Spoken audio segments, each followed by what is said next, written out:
여러분 안녕하십니까, 이가식 장로입니다.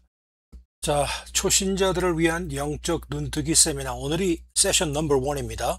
세션이 4세션까지 있는데 오늘은 첫 번째 세션으로 이유 있는 믿음을 향하여 라는 제목으로 저와 같이 얘기를 나눠보겠습니다.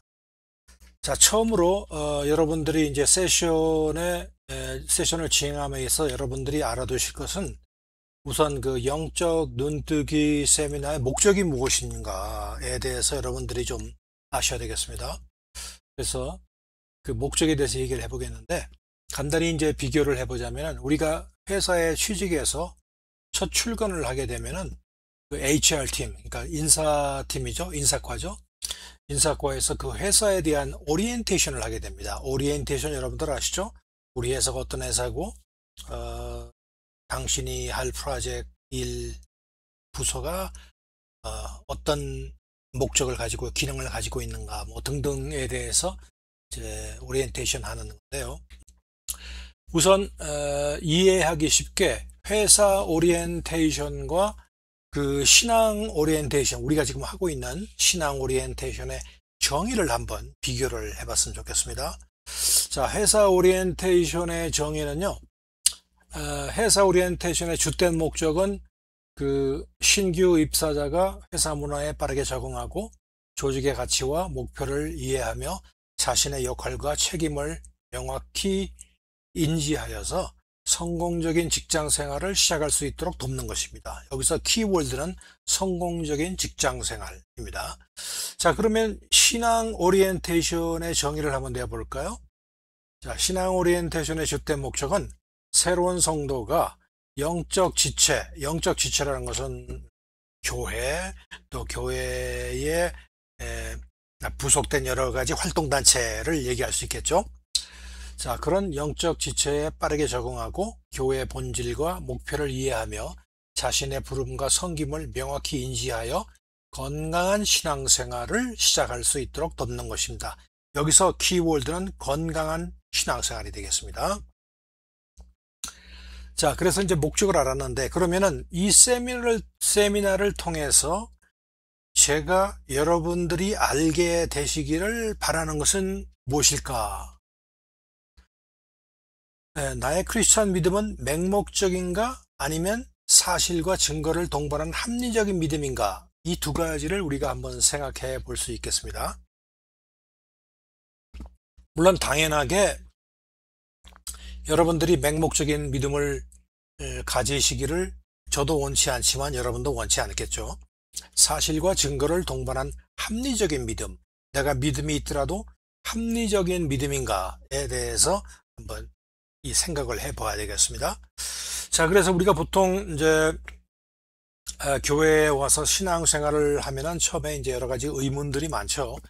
그러면 대부분은 이제 그 선배들이나 목사님들을 통해서 그런 의문점이 해소되는데, 어떨 때는 이제 그 선배들이나 먼저 들어와 계신 그 신도들에게 물어보면은, 아이 그냥 다 이해 못해도 일단 믿어봐, 이제 이렇게 얘기를 하십니다. 자, 이 말이 옳을 수도 있고 또 옳지 않을 수도 있습니다. 그런데 일단 믿어보라고 하는 것이 맹목적인 믿음이 될 수도 있어요. 그런데 이런 증거와 사실을 제공하면서 이렇기 때문에 우리가 믿어볼 필요가 있다라고 하는 것은 바로 합리적인 믿음이라는 것입니다. 그래서 오늘 제가 여러분들에게 원하는 것은, 믿음을 갖기는 가져야 되는데, 왜냐하면 영적인 것을 이해하려면 믿음이 있어야 되거든요. 그런데 그 믿음이 일단 믿어보는 맹목적인 믿음의 단계를 벗어나서 증거와 사실에 입각한 합리적인 믿음인가를 여러분들 자신이 한번 판단해 보라라는 그런 사명을 제가 여러분들한테 한번 드리고 싶습니다. 자, 그래서 맹목적이고 강요된 믿음이 아닌 객관적이고 objective, 그 personal perspective가 아니라 objective한 겁니다. 나나 여러분들이나 저기 있는 사람이나 옛날에 살았던 사람이나 미래에 살았던 사람들이 다 객관적으로 같이 공통된 통용성이 있는 그런, 그리고 또 합리적입니다. 그리고 또 논리적입니다. 왈가왈부 이랬다 저랬다가 아니라 상당히 논리적인 그런 사실과 증거에 입각한 올바른 믿음. 그 올바른 믿음이 바로 여러분들이 가지시기를 원하는 저의 목표이기도 합니다. 자, 우선 이제 대화를 시작을 해보겠는데, 대화를 시작하기 전에 전제 조건 세 가지를 한번 살펴보겠습니다.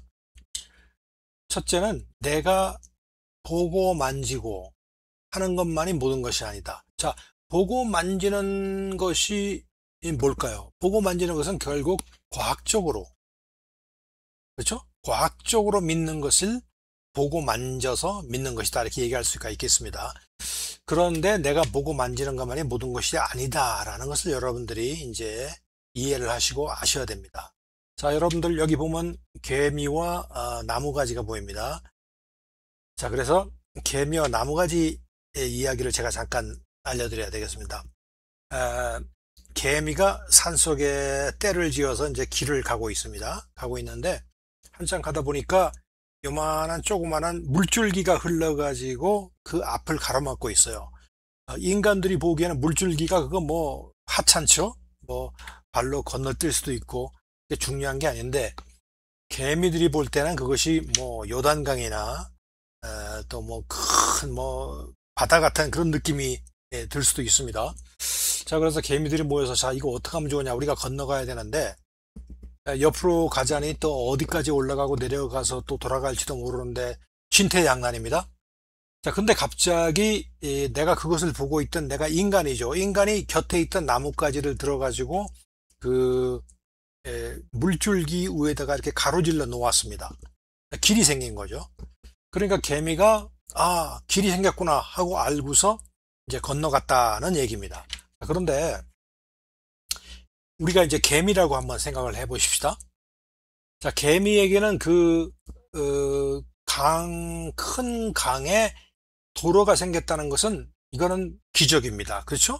기적이죠. 자, 그런데 개미 입장에서 생각해 보면은 누가 이거를 만들었는지 기적이 어떻게 생겼는지 이해를 못 합니다.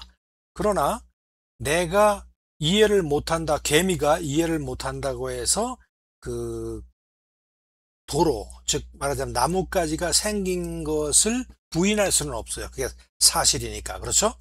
그래서 내가 보고 만지는 것만이 모든 것은 아니다라는 걸 생각해 볼 필요가 있고요. 또 한 가지 중요한 거는 자, 그런데 개미가 인간이 한 행동, 나뭇가지를 이렇게 만들어 놓은 그 행동을 기적이라고 도무지 과학적으로는 이해할 수 없다고 말하는 그 생각하는 관점이 있죠.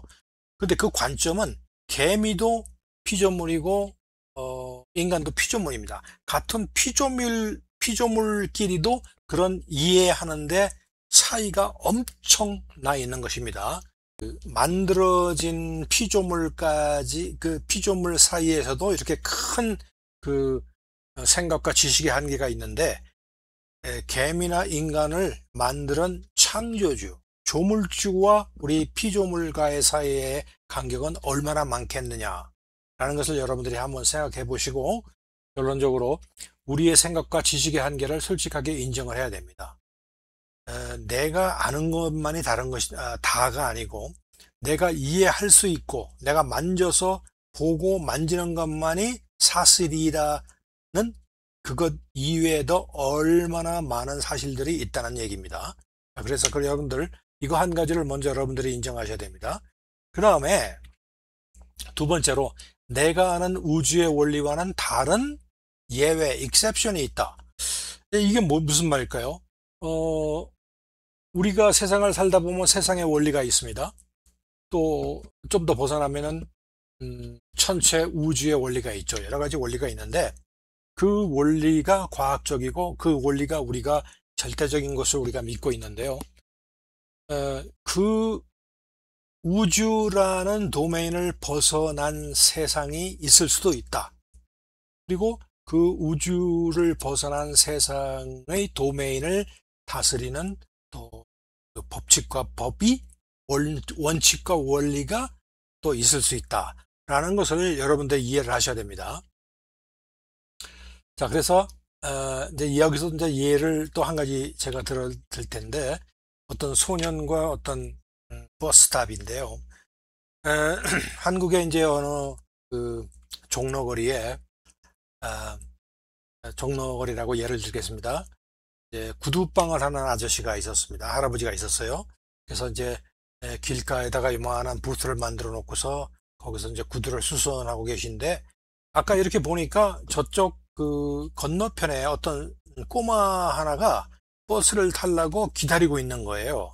그런데 이상한 건 뭐냐면 그 꼬마가 버스 정류소에 가서 기다려야 되는데 버스 정류소가 아닌 길 한 복판에 가운데서 기다리고 있는 거예요. 그래서 저 녀석 저러면 안 되는데, 버스 스탑에 가서 기다려야 되는데 이렇게 생각하다가 이제 바빠서 구두 수선을 마치고 한 15분 20분 후에 이렇게 보니까 아직도 거기 서 있는 거예요.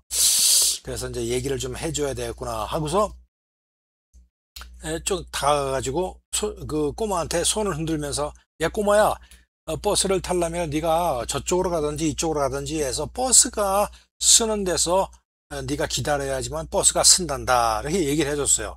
그랬더니 꼬마가 할아버지 괜찮아요, 알았어요 하고 이제 그러더라는 얘기입니다.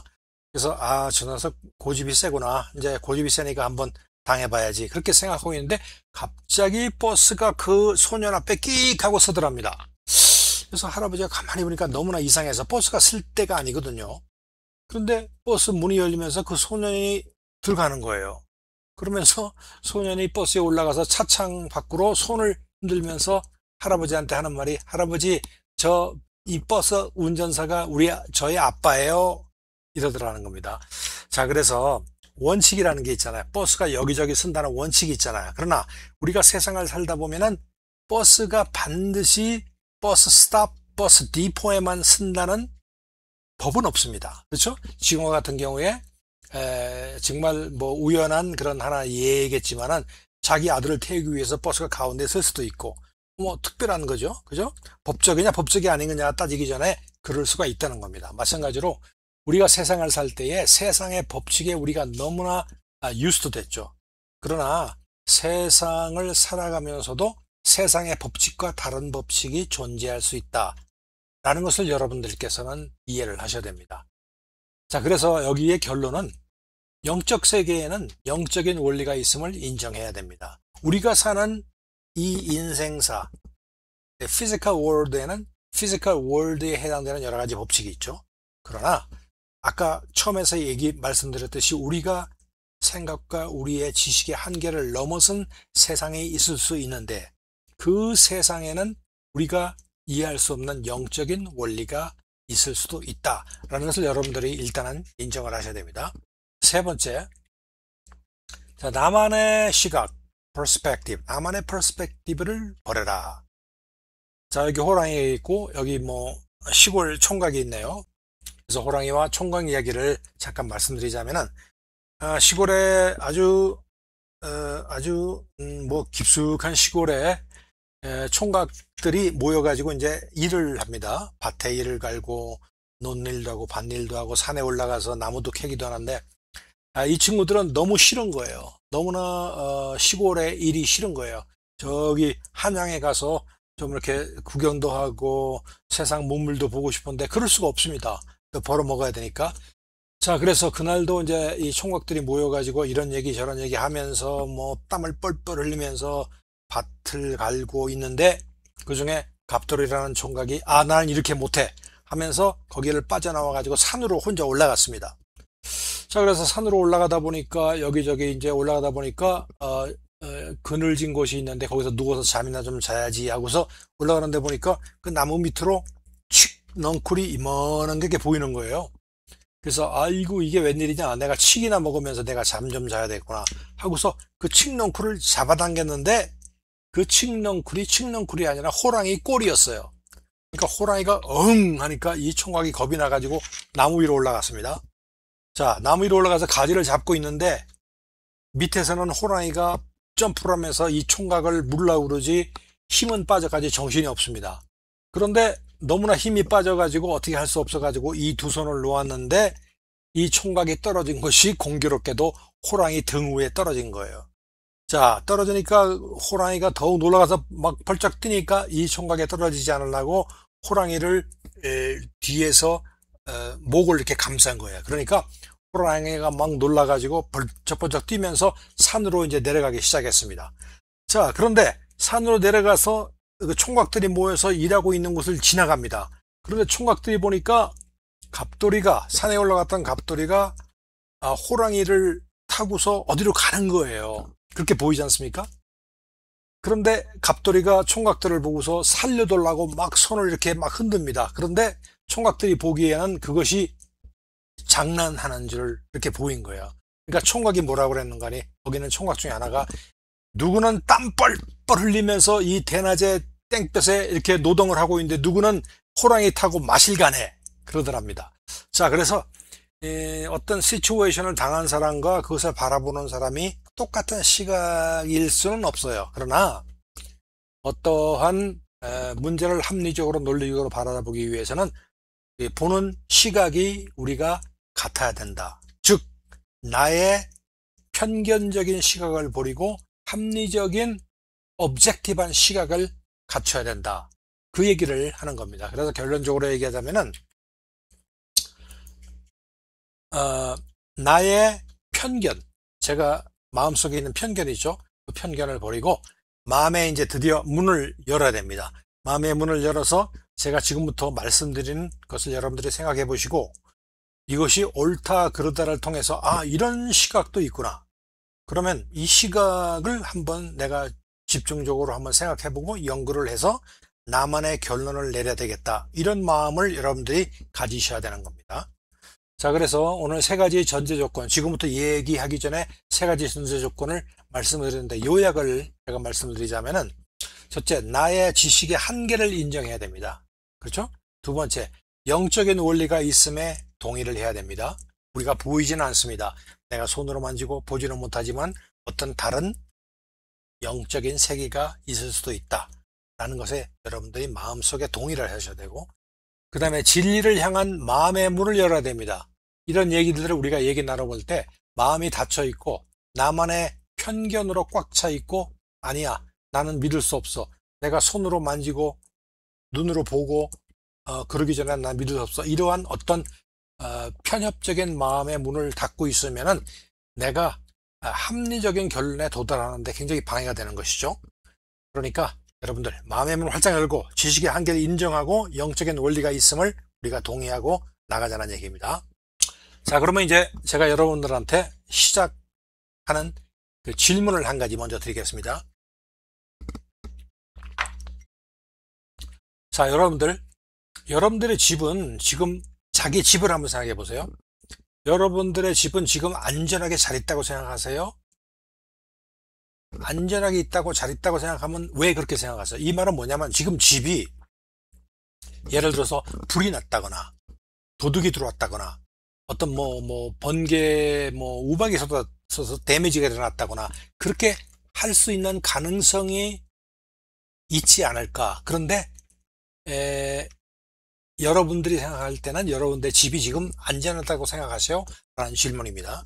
자, 그러면은 안전하다고 보통 얘기를 합니다. 그러면 여러분들이 어떻게 그 이유를 대냐면은 지금까지 아무런 문제가 없었었는데 나 지금 도둑맞은 적도 없고 불난 적도 없고 그랬으니까 지금도 괜찮겠지.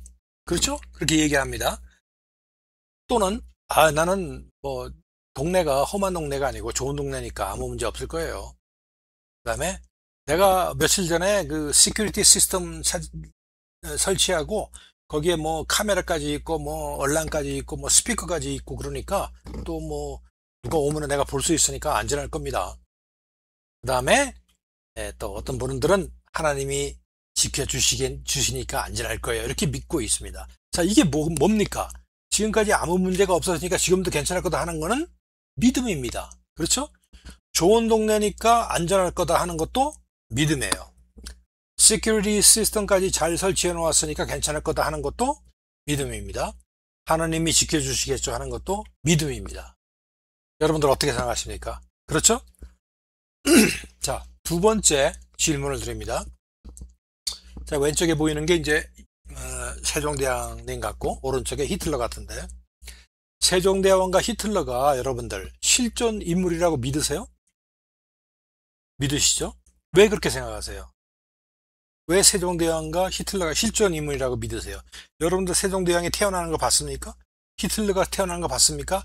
태어난 거는 고사하고 히틀러가 매일매일 생활하는 거 여러분들 보신 적이 있어요? 세종대왕님이 그 문무백관을 대관을 앞에 놓고서 정치하시는 거 보신 적이 있으세요? 그 보신 적이 없는데 어떻게 믿으세요? 그러면 여러분들 대답은 어떡하냐? 역사책에 기록되어 있으니까. 역사책에 기록되어 있으니까 세종대왕과 히틀러가 실존 인물이라고 믿는다, 이렇게 얘기하는 겁니다. 또 세종대왕과 히틀러의 자취나 흔적과 영향물을 보고서 실존 인물이라고 믿는다. 세종대왕의 한글, 그렇죠? 그 다음에 히틀러의 그 600만 유대인 학살, 그 역사적인 그 자취가 있지 않습니까? 자, 그러면은 이것이 역사책에 기록되어 있다고 생각하는 건 믿음이에요, 믿음. 역사책에 기록되어 있으니까 믿는다, 이겁니다. 그리고 그들의 자취, 흔적, 영향물이 보니까 역시 믿는다. 역시 또한 믿음입니다. 그러니까 이 세상 모든 것이 이 믿음으로 사실 많은 것이 이제 운영되는 거예요. 그래서 우리는 인생사의 모든 분야에서 눈에 안 보이는 믿음을 나도 모르게 의존하고 있음을 알 수 있어요. 그걸 왜 믿냐? 나는 내가 과학적으로 보고 만지고 냄새 맡고 보고 뭐 느끼고 그래야지 내가 믿는데 너희들은 뭐 안 보이는 걸 어떻게 믿느냐?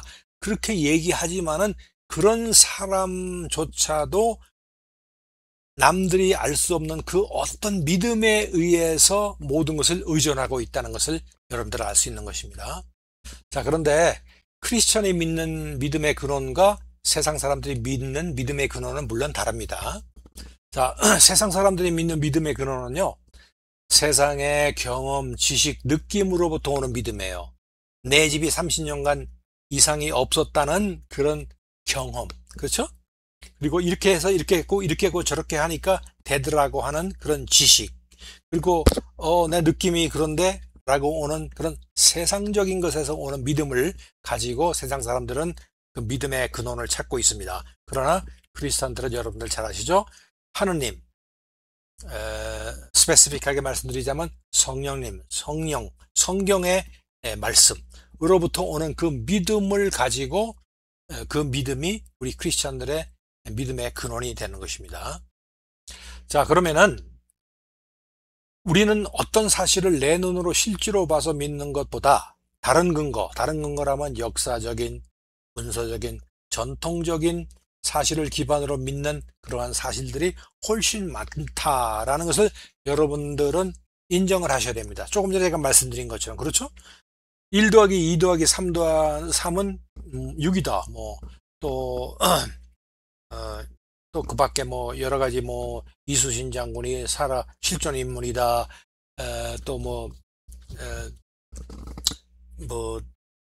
이게 크냐 저게 크냐 비교하는 거, 이런 거는 전부 다 우리가 비교해 보면 믿을 수가 있어요. 그러나 그렇게 비교와 검증과 과학적인 방법으로 비교해서 믿는 것은 전체적으로 우리가 믿는 것에 정말 프랙션에 지나지 않아요. 자, 그거를 말씀드리는 겁니다. 다음 질문 또 합니다. 질문이 많습니다. 미국 동전 코로와 한국 동전 100원은 어떤 것이 클까요? 여러분들 한번 비교해 보신 분이 있으십니까? 아이보리 비누 있죠? 아이보리 비누를 이렇게 뜨거운 물에다 담그면 가라앉을까요? 뜰까요? 자, 이것도 여러분들 어떻게 아시겠어요? 그 다음에 당신이 한국 부산에서 태어난 것을 어떻게 증명합니까? 저도 부산에서 태어났는데 부산에서 태어난 것을 어떻게 증명합니까? 그리고 마지막으로 BC 기원전 585년 5월 28일에 리디아와 메데의 화친의 계기가 된 계기일식 사건이 실제 사건이라는 것을 어떻게 증명합니까? 성경에 이제 나와 있어요. 성경 역사에 나와 있는데 이제 시간이 없어서 이건 말씀을 못 드리는데, 그래서 리디아와 메데가 앙숙인데 서로 이것을 계기로 해가지고 서로 화친을 해가지고 리디아에 있는 공주가 메대로 가서 메대에 있는 왕과 결혼해가지고 거기서 난 공주의 이름이 만다네 공주인데, 그 만다네 공주가 또 누구를 낳았냐면은 나중에 여러분들 아시겠지만 고레스 대왕이 있죠. 페르시아의 고레스 대왕, 고레스 칙령. 유대인들이 노예로 가서 노예로 가서 있었는데, 그 노예를 다 풀어서 다시 이스라엘 그 나라로 돌아가게끔 만들어준 그 왕이 이제 페르시아 왕, 그 고레스 대왕인데, 그 사건을 얘기합니다. 그때 성경에서 나오는 그 역사가 이제 계기일식 사건이 있는데, 이게 실제로 585년 5월 28일에 있었는데 그걸 어떻게 증명하냐 이겁니다. 자, 여러 가지 질문이 많은데, 뭐 이거는 우리가 실제로 보고 증명할 수가 없는 것들입니다, 전부 다들. 그런데 다음 두 가지 방법으로 이 네 가지를 다 대답을 할 수가 있어요. 자, 동전 비교와 아이보리 비누는요, 과학적인 방법, scientific proof입니다. 동전하고 쿼러하고 한국 100원하고 서로 크기를 비교해 보면 돼요. 그리고 아이보리 비누를 뜨거운 물에다 집어넣어 보면 뜨는지 가라앉는지 알 수 있습니다. 이것이 이제 과학적인 증명 방법입니다. 그 다음에 부산에서 내가 태어났는데 났는지 안 났는지, 또는 계기일식 사건이 585년 기원전에 있었는지, 그거는요 역사책을 보면 알 수 있습니다. 그리고 문서, 뭐 출생증명서 같은 거 보면은 내가 부산 출생인지를 알 수가 있습니다. 그래서 이 두 가지 방법으로 조금 전에 말씀드린 그 네 가지 질문을 대답을 할 수가 있습니다.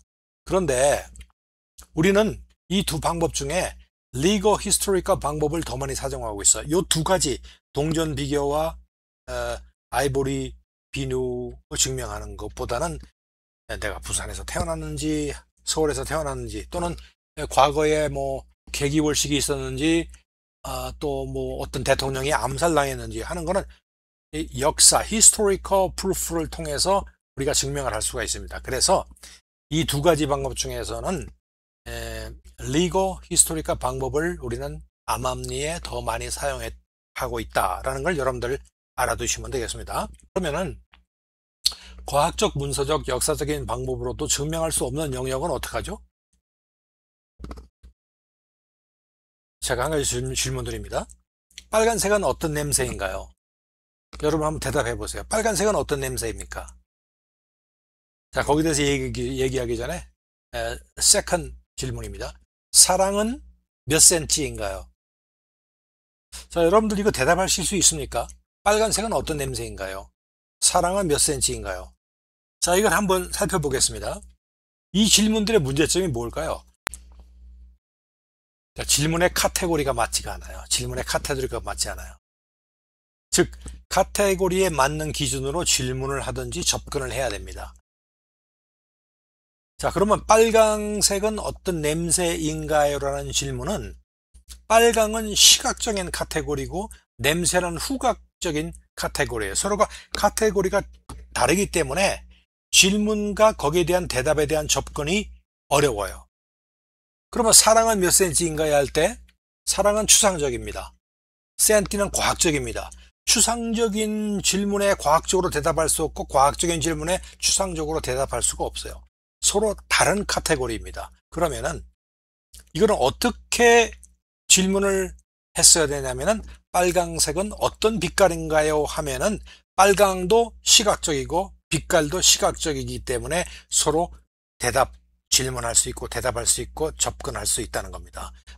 그래서 이제 같은 시각적 카테고리가 되는 거고, 사랑과 센티도 사랑은 영원한가요? 이런 질문이 사실은 맞는 말입니다. 왜냐하면 사랑은 영원한가요? 했을 때 사랑도 추상적이고 영원한가도 추상적이고 같은 추상적인 카테고리이기 때문에 서로 접근이 가능하다. 자, 그래서 우리가 과학적, 문서적, 역사적 방법으로 증명할 수 없는 영역은 과학적으로 얘기해도 안 되고, 문서적으로 얘기해도 안 되고, 역사적인 방법으로 얘기해도 안 되고, 그 다른 영역에 해당되는 방법으로 얘기를 해야 되는 겁니다.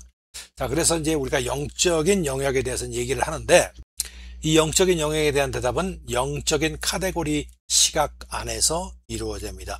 영적인 질문에 대한 것을 과학적으로 대답을 하려고 한다거나 또 영적인 것을 어떤 수학적으로 계산한다거나 그러면 안 되겠죠. 같은 카테고리로서 접근을 해야 된 겁니다. 그래서 하나님이 있어? 하고 물으면은 하나님을 실제로 내가 보고 만질 수 있다면 나는 그를 믿을 것이다 라고 대답을 하죠. 그렇죠? 나는 과학적으로 믿을 것이다. 그러니까 영적인 것을 과학적으로 접근하는 거예요. 이거는 아니라는 거죠. 잘못된 접근이에요. 왜냐하면은 하나님이 있어. 하나님이라는 것은 초현실적인 그런 영역인데 그것을 내가 손으로 만지고 보고 하는 건 현실적인 영역이란 말이에요. 서로가 카테고리가 다르기 때문에 이해할 수가 서로 접근이 안 된다는 것입니다. 그럼 어떻게 접근을 하느냐? 하나님에 대한 접근은 제가 처음에 말씀을 드렸듯이 이제 믿음을 필요로 하는 겁니다. 자, 그래서 우리가 합리적인 믿음에 대해서 맹목적인 믿음이 아닌 합리적인 믿음에 대해서 우리가 얘기하잖아요. 자, 이제 드디어 이제 하나님에 대한 접근은 믿음을 필요로 한다라는 이제 그 지점까지 왔습니다. 자, 히브리서 11장 6절에 보면요. 믿음이 없이는 하나님을 기쁘시게 하지 못하나니 하나님께 나아가는 자는 반드시 그가 계신 것과 또한 그가 자기를 찾는 자들에게 상 주시는 이심을 믿어야 할지니라. 즉 이거를 패러프레이즈 하자면요. 하느님에 대한 접근은요. 믿음이 필요한 거예요.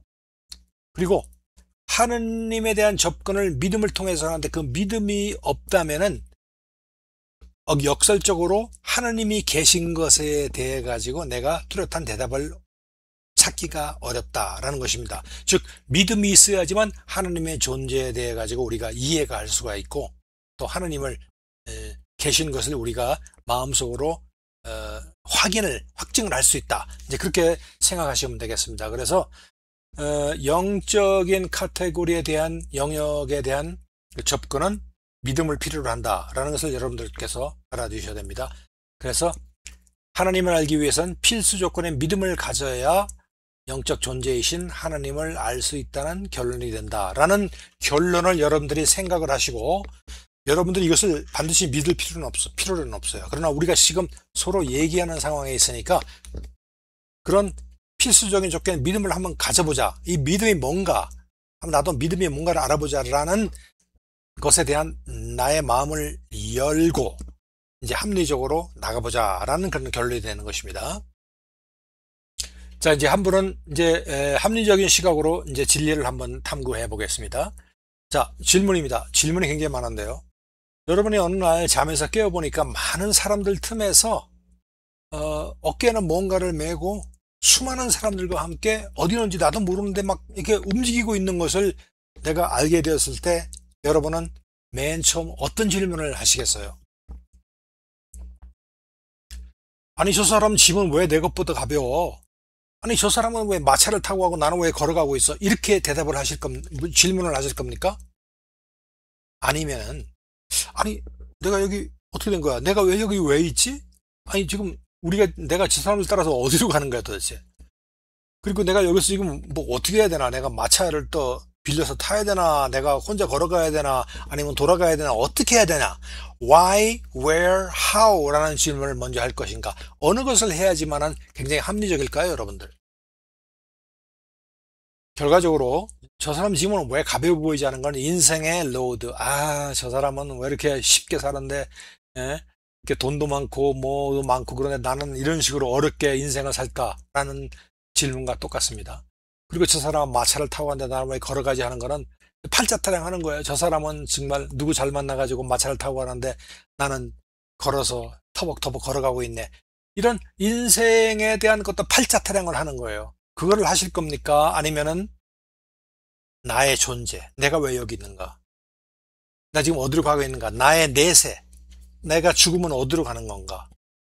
그리고 내가 지금 어떻게 처세를 해야 되느냐? 나의 존재와 나의 내세와 나의 처세에 대해서 내가 의문을 갖는 것이 내가 팔자타령하는 것보다 더 사실은 우선순위고 더 값어치가 있는 질문이라는 얘기입니다. 자, 그래서 인생의 질문은요.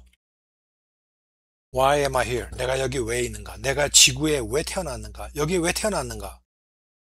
Where am I going? 나는 인생의 마지막을 끝나고서 나는 어디로 갈까? 난 죽으면 끝일까? 나의 영혼은 영원한가? 어디로 가는가?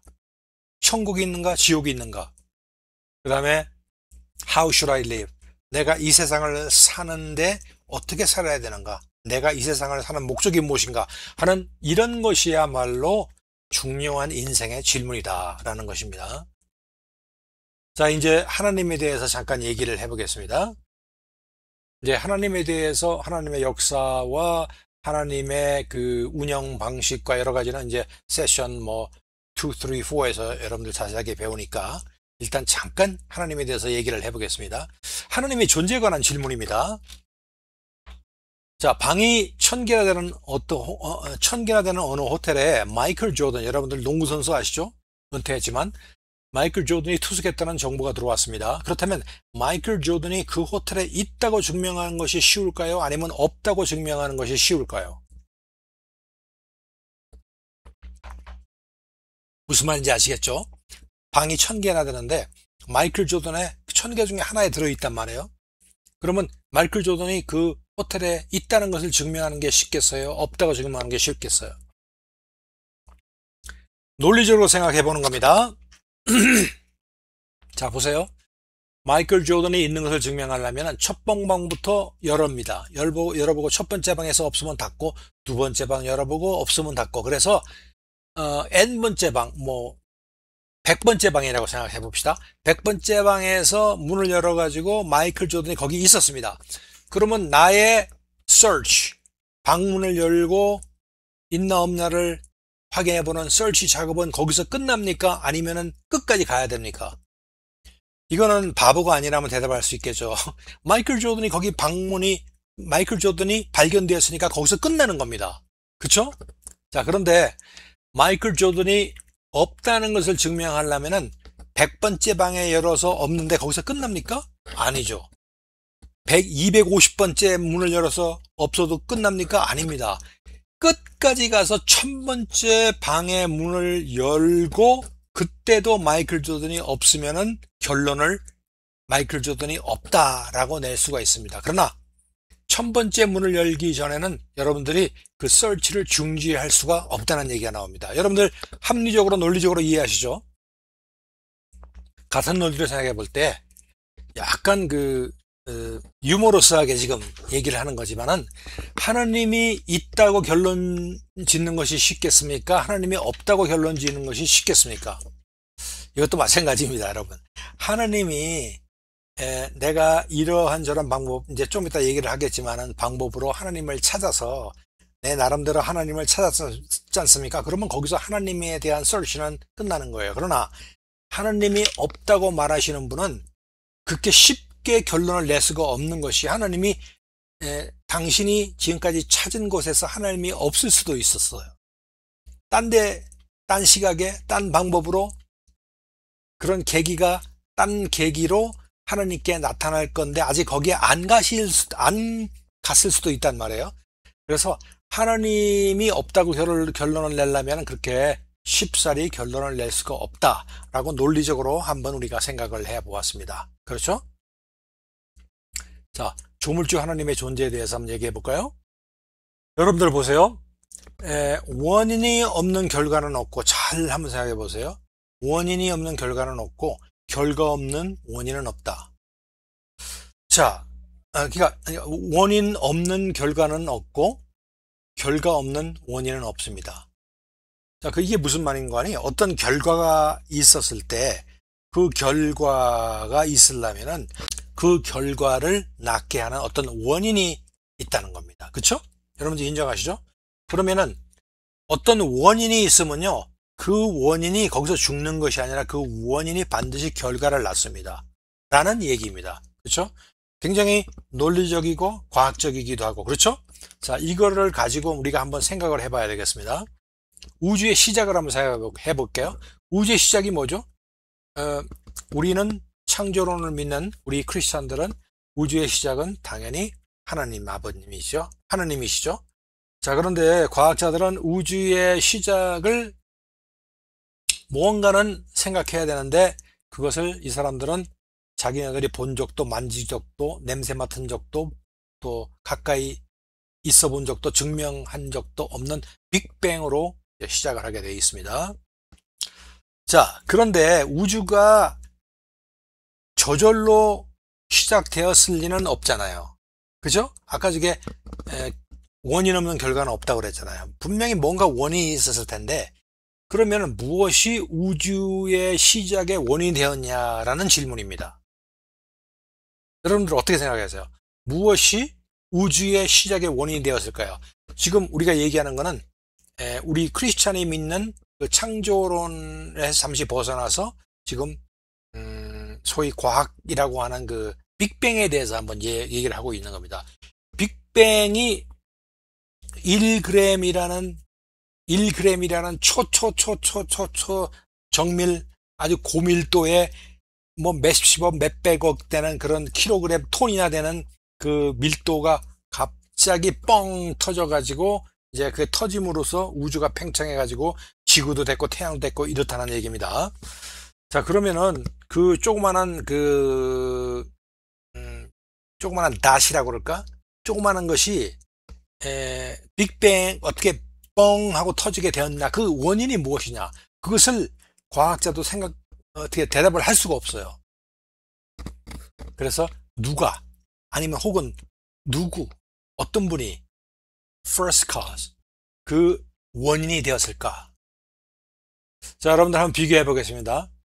바깥을 내다보니까 나뭇가지가 이렇게 살랑살랑 흔들리고 있어요. 그런데 나뭇잎이 저절로 흔들리는 없지 않습니까? 그렇죠? 그러면 나뭇잎이 흔들리는 건 두 가지 원인으로 한번 생각해 볼 수 있습니다. 첫째는 바람이 불어서 나무가 흔들린다. 그렇죠? 바람은 우리가 눈으로 보이지는 않지만 있지 않습니까?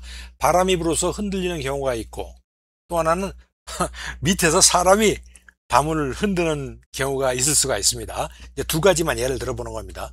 자, 그러면은 바람이 불어서 나무가 흔들린다고 할 때에 바람이 부는 것은 기압 차이로 고기압에서 저기압으로 움직여요. 그렇기 때문에 바람이 부는 거예요. 바람이 고기압에서 저기압으로 움직일 때 바람이 부는 거죠. 근데 그 기압은요, 어떻게 생기냐? 기압 차이는 어떻게 되냐면 온도 차이에서.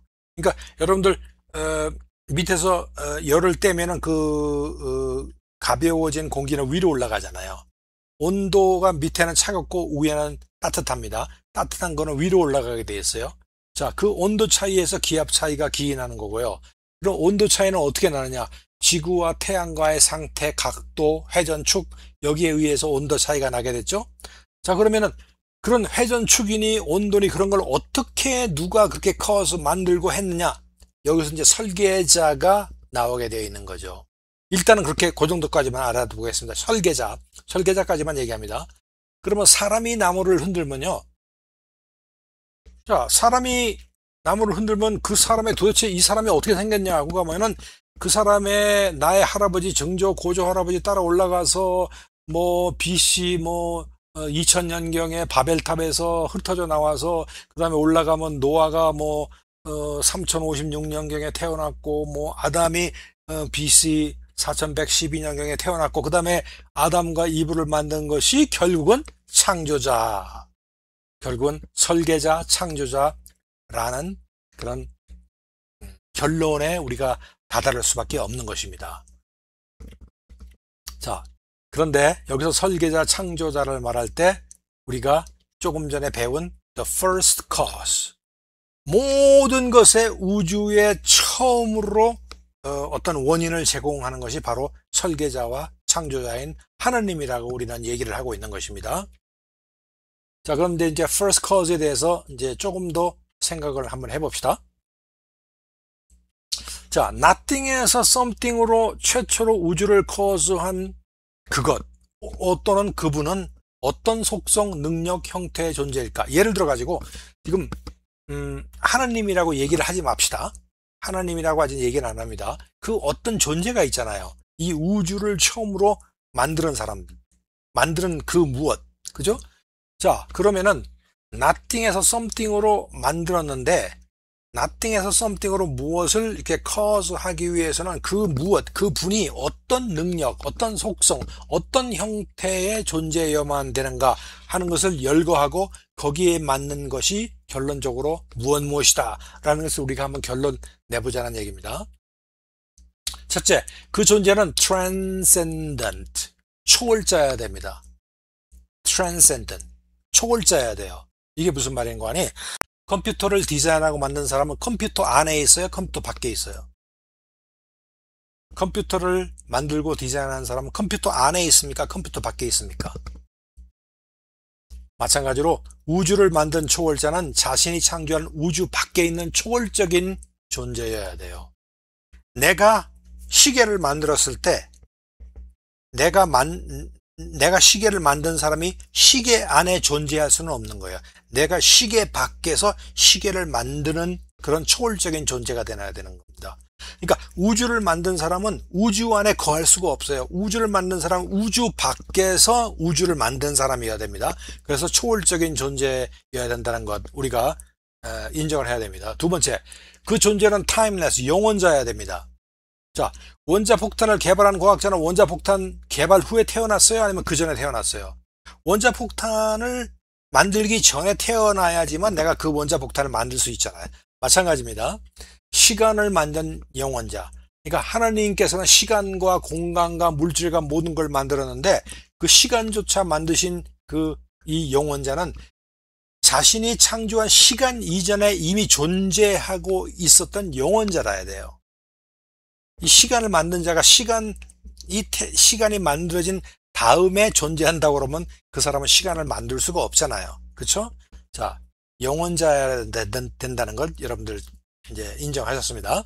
그 다음에 그 존재는 spirit, immaterialistic, 영적인 사람이어야 된다. 영적 존재다. 자, 물질 세계가 만들기 전에 존재하는 그는 비물질적, 즉 영적인 존재여야 됩니다. 자, 우주라는 것이 물질이잖아요. 우주 안에 태양, 지구 이런 거. 이거를 만든 사람들이 물질 그 안에 있다고 하면은 이거는 그 사람은 그 물질을 만들 수가 없는 거예요. 물질을 만든 사람은 비물질적인 존재로서 물질을 만드는 겁니다. 그렇죠? 그래서 물질 세계가 만들기 전에 존재한 그분은 비물질적, 즉 영적인 존재여야 된다라는 그런 결론에 도달할 수 있고요. 그 다음에 그 존재는 almighty, 전능자여야 돼요. 왜냐? 전무후무의 엄청난 스케일의 우주를 창조한 그 존재는 모든 것이 가능한 전능자이자 슈퍼파워여야 된다. 이 지구를 만들고 빅뱅을 만들어서 과학자들이 만들은 이 우주가 전체가 뻗어나가고 수십 광년, 수억만 광년에 걸쳐서 이런 우리가 얼마나 작은 존재입니까? 지구상에서 작은데 지구는 태양에 비해서 엄청나게 작죠. 또 태양은 태양계, 또 밀키웨이, 또 안드로메다.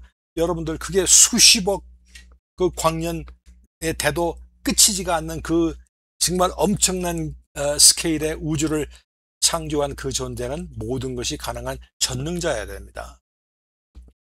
그 다음에 그 존재는 intelligent, 지능자여야 돼요. 여러분들 우주와 모든 원리를 세밀하고 완벽하게 창조한 것은 슈퍼 스마트한 존재여야 됩니다. 우주와 모든 원리, 이제 좀 있으면 이제 제가 설명을 하겠습니다만은 그 지구와 태양과의 떠 있는 관계, 행성, 거리 조금이라도 어긋나면은 이 태양계 이 하나님께서 만들어 주신 그 원리가 조금이라도 어긋나면은 서로 존재할 수 없는 그런 어떤 세밀한 부분까지 창조가 되었습니다. 그런데 그런 것을 세밀하게 셋업하고 창조하신 그분은 정말 슈퍼 스마트한 인텔리전트한 존재여야 된다라는 얘기입니다. 그 다음에 그 존재는 caring, 배려자여야 돼요. 왜 배려자여야 되나? 인류가 살기에 적합하게 지구와 우주 환경을 만든 그는 창조물을 배려하는 존재여야 됩니다. 창조물, 인간, 짐승, 식물 모든 것을 특히 인간들을 너무나 배려해서 살기 좋은 환경을 만들어 놓은 그분이 욕심 많고 셀피시하고 아무런 인간에 대한 어떤 감정이나 사랑이 없는 그런 존재라면은 이렇게 좋은 우리가 먹을 것이 풍부하고 자연 환경 이 모든 것을 만들 수가 없어요. 지구와 우주 환경을 인류가 살기에 아주 적합하게 만든 그분은 창조물을 배려하는 존재임이 틀림없습니다. 자, 그 다음에 그 존재는 마지막으로 퍼스널, 인격자여야 됩니다. 왜냐? 우주와 인류를 창조하기로 한 마음을 가진 그런 인격적인 존재여야 됩니다. 비인격적인 존재라면은 우리 인간을, 인생사를 이렇게 살아나가게 만들 필요도 없고요. 인간에게 자유의지를 주고 인간의 인생사를 통해서 어떤 인간의 사랑하는 마음을 섭리로서 표현하는 그런 하나님의 마음도 사실은 없을 겁니다. 그런데 하나님도 우리와 똑같은 인격적인 마음을 가지신 분이기 때문에 우리를 창조하셨다. 그러므로 우리는 하나님에 대해서 인격적인 존재여야만 된다라는 결론을 낼 수가 있는 겁니다. 자, 그래서 결론적으로 보면요. 위에서 말한 초월자, 영원자, 영적자, 전능자, 지능자, 배려자, 인격자, 이 7가지를, 다른 것도 있겠죠. 이 7가지를 다 만족시킬 수 있는 그 무엇 또는 그분이 누굴까요? 컴퓨터일까요? Artificial Intelligence? 아니면 우연이라는 거? 그 다음에 그 에볼루션의 뭐 아메바? 이런 아메바가 이런 것을 다 만족시킬 수 있나요?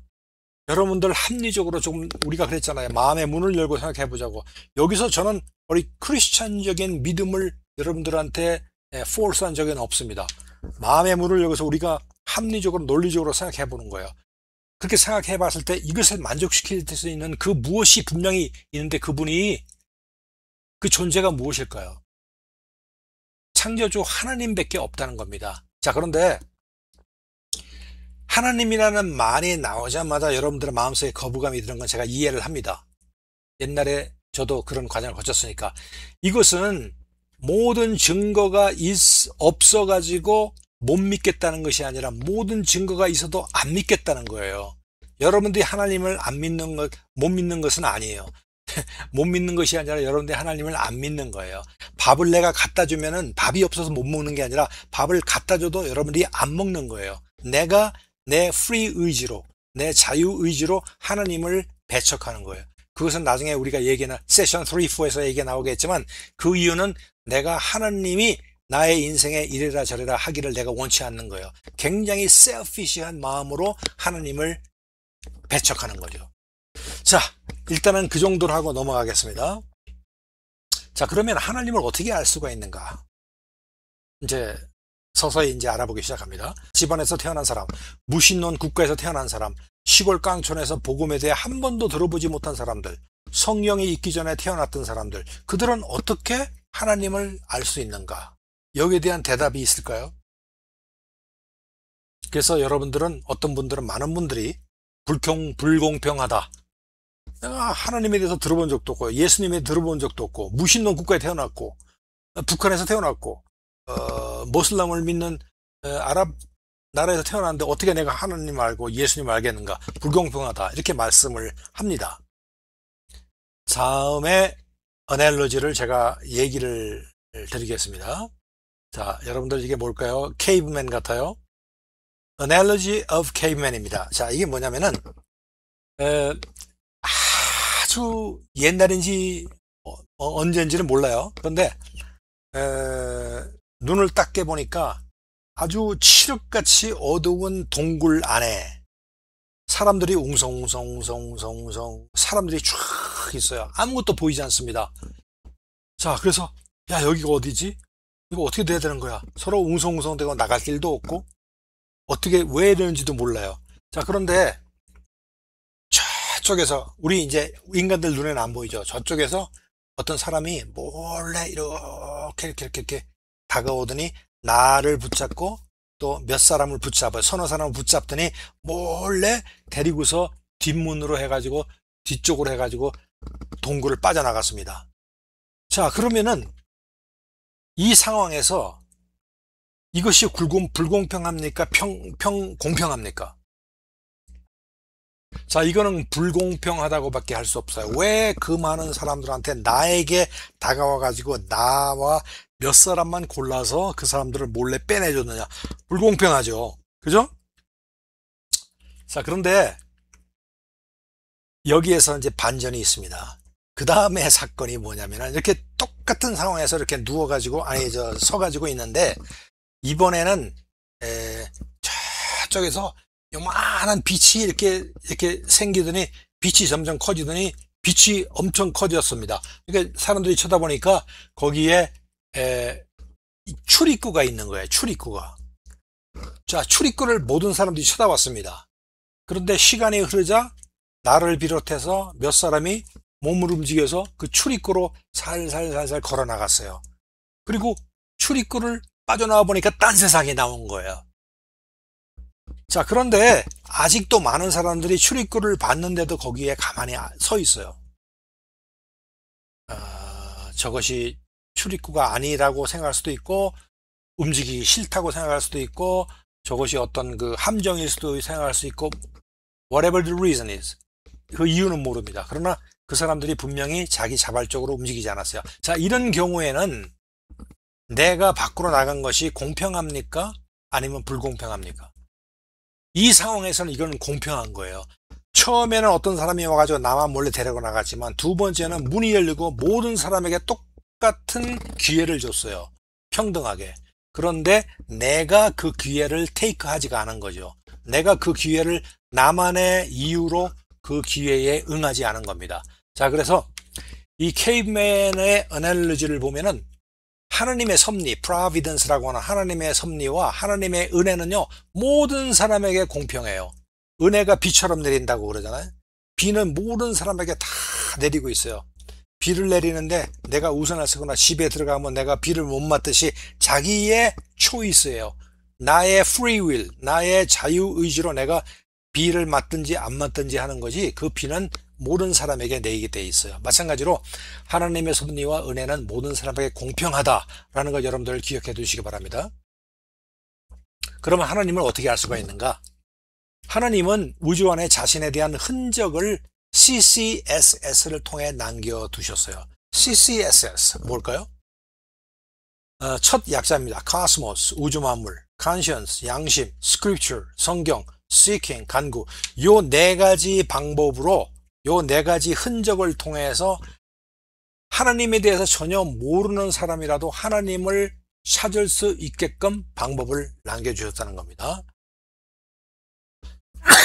자, 하나님은 어떻게 알 수가 있는가? 우선 카스모스에 대해서 이제 좀 빨리 좀 진행을 하겠습니다. 시간이 많이 가는데 우리는 온 우주에서 하나님의 흔적을 발견할 수가 있습니다. 자, 길 가다가 땅에 떨어진 시계를 보면 시계존이 있겠구나. 차를 보면은 차존이 있겠구나. 컴퓨터 프로그램이 작동하는 걸 보면은 프로그래머가 있겠구나. 영화를 보면은 영화를 만든 사람이 있겠구나. 영화 감독이 있겠구나. 제작자가 있겠구나. 여러분들 생각하죠? 세상 모든 것은 그것을 만들어 작동시킨 주인이 있습니다. 인정하십니까, 여러분들? 주인이 없는 것들이 있어요? 시계, 차, 컴퓨터, 영화 주인이 만든 사람이 없어요? 그러면 저절로 생겼습니까? 진화론에서 말하는 저절로 생겼듯이 무한대의 시간이 있으면 무엇이든지 가능하다라고 하는 그 evolution 잘못 왜곡한 겁니다. 나중에 배우겠습니다. 자, 우주 모든 만물은 물론 그 우주가 운행하는 법칙도 만든 사람이 있다는 겁니다. 그러면 그 주인께서 혹시 자신이 만들어 놓은 이 온 우주에 자신의 ownership 또는 identification 이라는 흔적을 남기지는 않았을까? 한번 생각해 보세요. 자, 우선 여러분들과 함께 이걸 간단히 알아보겠습니다. 지구의 자전 속도 1시간에 1000마일 달립니다. 보잉 747의 2배입니다. 제가 사는 이 덴버 땅에서 LA까지 가는 거리가 한 1000마일 조금 넘는데 1000마일인데 보통 가는데 한 16시간 정도 걸립니다. 스트레이트로 가면은. 근데 그 16시간 가는 거리를 보잉 747은 한 두세 시간, 3시간 정도만 가죠. 자, 그런데 그 지구의 자전 속도가 그 정도로 빠르다는 겁니다. 공전 속도는 어떨까요? 한 67,000마일 정도 돼요. 이건 보잉 747의 120배 속도로 돌고 있습니다. 그런데 우리는 뭐 도는 것 같이 느끼지가 않죠. 그러면 태양은 그 갤럭시, 밀키 갤럭시 중앙을 기점으로 해가지고 그 돌고 있는데 그 속도가 51만 8천 마일, 1시간에 51만 8천 마일로 돌고 있습니다. 이 51만 8천 마일은 1초에 137마일 정도인데, 이거는 1초에 제가 사는 덴버에서 그 산으로 올라가서 우리가 자주 가는 그 온천장이 있는 글렌우드 조금 지나는 뉴캐슬까지 똑딱 하면 갈 수 있는 그런 스피드로 움직이고 있습니다. 그러면 지구에서 달까지 거리는 어느 정도 될까요? 약 23만 8천 마일이 됩니다. 엄청 멀죠? 지구의 태양까지는 9,300만 마일이 됩니다. 자, 지구와 태양의 거리에 대해서 왜 거리가 지구와 태양의 거리가 9,300만 마일이나 될까? 조금 더 줄어들면 안 되고 늙으면 안 되냐? 달과 지구와의 그 거리도 왜 그렇게 유지하고 있느냐? 여기에 대해서 GTP한테 한번 물어보니까 다음과 같이 대답을 했어요. 지금의 거리, 그러니까 1AU는 1억 4,960km, 이게 이제 9,300만 마일로 따지면 되는데, 지금의 거리는 생명이 살기에 아주 정밀하게 조율된 위치라고 볼 수 있습니다. 조율됐다는 말을 AI가 사용했어요. 조율이라는 것은 무생명체가 저절로 되는 것이 아니라, 조율이라는 것은 어떤 사람이, 인텔리전한 사람이 그것을 조정, adjust 했다는 겁니다. 그러면 과연 누가 이 모든 거리와 위치를 조율했을까요? 자, 그래서 태양과 8행성의 지금 위치가 조금만이라도 벗어나게 된다면은 챗 GTP가 뭐라 그러는 거니? 중력의 혼란이 있고, 궤도 교차와 충돌 위험이 있고, 생명체 멸종 위험이 있고, 태양계 붕괴 가능성까지 있다라고 챗 GPT가 얘기를 하고 있습니다. 자, 태양계는 마치 거대한 오케스트라처럼 각 행성이 자기 자리를 지켜야 조화가 이루어집니다. 하나라도 벗어나면은 소행성 충돌 위험이 증가하고, 그 위험이 증가하면 지구 기후가 붕괴되고 생명체 멸종까지 이어질 수 있다고 과학적인 추론을 하고 있는 것입니다. 자, 목성은 지구의 1300배 크고요. 태양은 지구의 1.3밀리언 배 큽니다. 그 다음에 태양계에는 수금지화, 목토, 천해 8개의 행성이 있습니다. 그런데 관측 가능한 우주에는 1700억 개의 갤럭시가 있는데, 각 갤럭시는 최소한 1000만 개에서 최대 100조 개의 별 항성들로 이루어져 있습니다. 그리고 제가 그랬죠? 안드로메다, 지구에서 은하계에서 제일 가까운 안드로메다 은하까지가 거리가 780킬로파섹, 250만 광년, 빛으로 달려서 지구의 7바퀴 반을 1초에 돈다는 그 빛이 250만 년 트래블 해야지만 갈 수 있는 그 거리에 안드로메다 은하가 있습니다. 그런 은하가 지구에 1700억 개 이상이 있다는 거죠.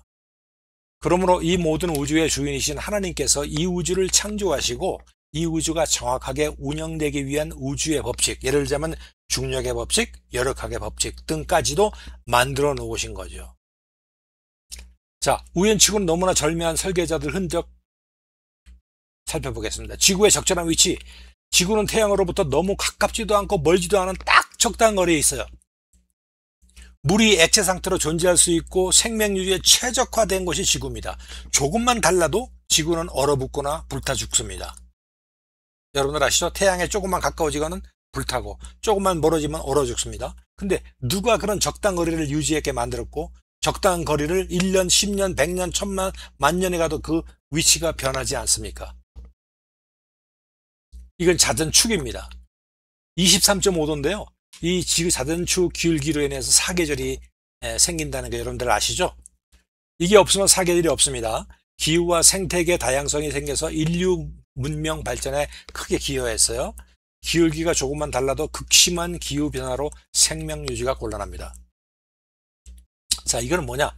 지구의 대기를 한번 살펴보면요, 여기 있는 것처럼 질소가 78%, 산소가 21% 정도로 구성되어 있습니다. 산소가 21%보다 조금만 많으면 불이 굉장히 쉽게 일어납니다. 그리고 너무 적으면 생명체가 호흡이 불가능해집니다. 산소가 부족하니까. 현재 비율은 생명유지에 가장 절묘하게 맞아진 그 조성입니다. 화학자들이 연구해 보니까 이 21%, 질소 78%가 기묘하게 생명유지에 생명이 그 메인테인하게 가장 좋다는 겁니다. 자, 이거는 뭐냐? 태양의 크기와 안정성. 태양은 중간 크기의 항성인데요. 에너지를 오랫동안 안정적으로 방출을 하고 있어요. 태양이 지금 거기서 핵융합을 일으켜가지고 소위 말하는 태양이 탐으로써 그 빛이 우리한테 전달되고 따뜻하고 여름이 오고 그러지 않습니까? 근데 지금까지 우주가 창조된 후에 이게 소진이 안 되고 있어요. 근데 태양이 조금 더 크면은 그 수명이 짧아지고요. 더 작으면은 충분한 에너지가 지구까지 공급이 안 되고 기가 막히게 되어 있는 겁니다. 태양이 지금까지 안정된 별이라는 사실은 생명 유지의 큰 조건이 벌써 누군가가 이렇게 디자인을 해서 만들어냈다라는 것을 우리가 알 수 있습니다. 자, 해와 달이 유관상으로 같은 크기입니다. 우리가 이제 해를 보고 달을 보지 않습니까? 보름달 보고 태양을 보면요, 크기가 같아요. 여러분들 한번 보세요. 그런데 태양이 달보다는 400배나 큽니다. 근데 400배나 큰 것이 400배나 작은 것과 크기가 똑같이 보여요. 근데 이거는 왜냐하면 거리를 그렇게 두셨기 때문입니다. 자, 창세기 초기에도 해와 달이 똑같은 크기로 보였을 텐데도 하나는 똑같이 보이는데도 하나는 큰 광명이라고 그러고 하나는 작은 광명이라고 그러고 마치 태양과 달이 그 거리가 400배 정도 차이가 난다는 것을 알았다는 듯이 창세기 저자도 그렇게 거리가 멀리 있음에도 똑같이 크기는 다르지만은 멀리 있기 때문에 똑같이 보인다고 이제 창세기에 이렇게 나와 있어요. 1장 6절에 보면은 하나님이 두 큰 광명체를 만들어서 큰 광명체로 낮을 주관하게 하시고 태양, 작은 광명체로 밤을 주관하게 하시고 달입니다. 이 달과 태양이 거리가 똑같다고 이렇게 보는데 똑같이 보이는데도 벌써 큰 거 작은 거라고 구별을 하지 않습니까?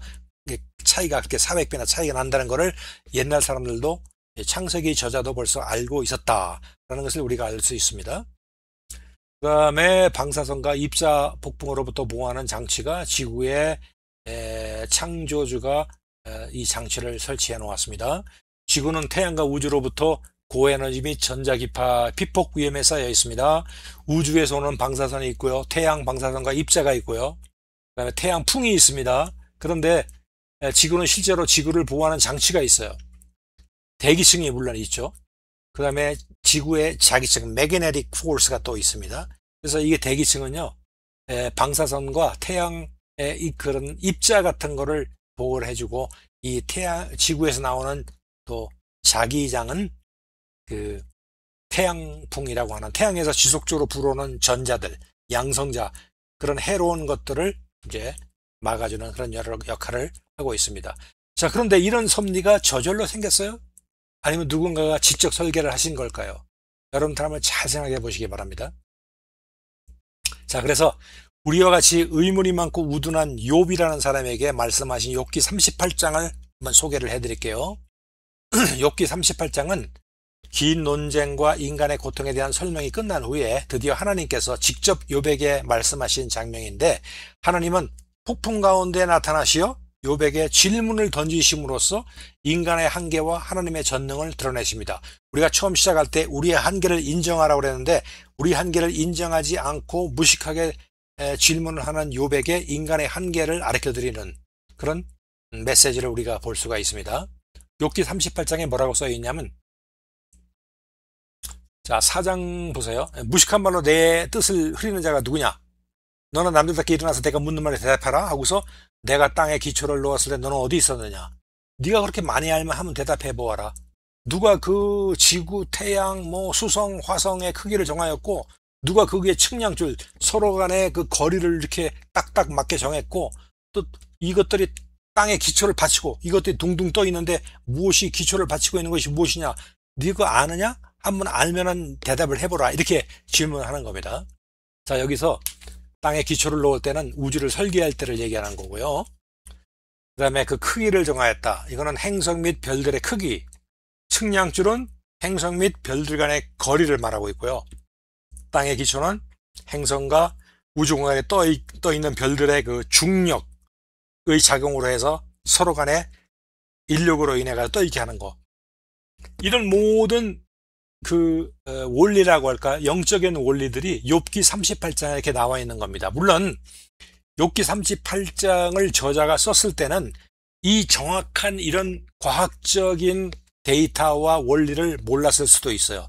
그저 하나님께서 영감으로 가르쳐 주신 거를 썩 썼죠. 내가 땅에 기초를 놓을 때 너는 어디 있었냐 하는 하나님의 음성을 듣고서 그것을 썼을 수도 있고 아무것도 모르고 썼을 수도 있지만 이것이 이제 근래에 와서 과학적으로 볼 때는 우주 설계할 때 행성들의 그 크기, 그 다음에 중력, 그리고 거리 관계를 아주 정확하게 나타내는 원리를 말하고 있다는 것을 우리가 알 수 있죠. 그러면은 작은 우주라고 할 수 있는 인간의 신체에도 하나님의 지적 설계 흔적이 발견할 수 있는가요? 자, 인간 가볍게 한번 살펴보겠습니다. 인간 신체의 신비로운 설계에 대해서 첫째 뇌입니다. 뇌.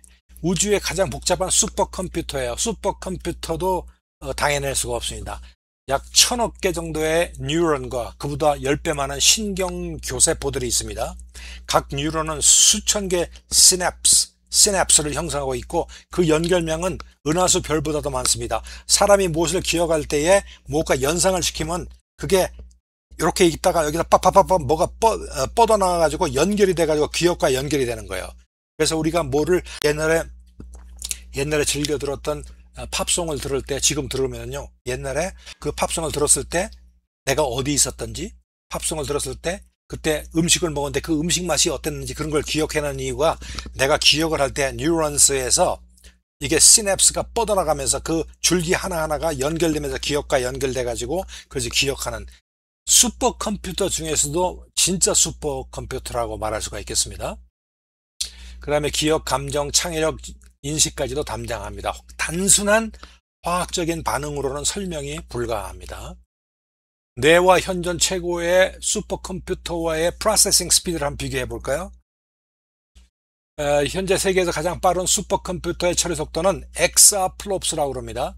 이거는 초당 10의 18제곱, 100경, 뭐 인간의 두뇌로서는 도저히 계산할 수 없는 100경번의 연산을 수행할 수 있는 의미를 가지고 우리 연산이라는 건 1 곱하기 3 더하기 8 더하기 할 때 하나하나를 이제 이게 연산이라고 할 수 있죠. 전체를.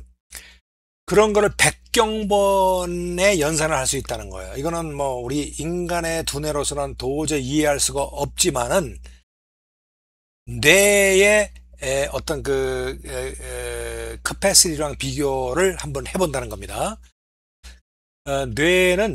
뇌의 총 연산 능력을 약 1억 1 엑사플롭스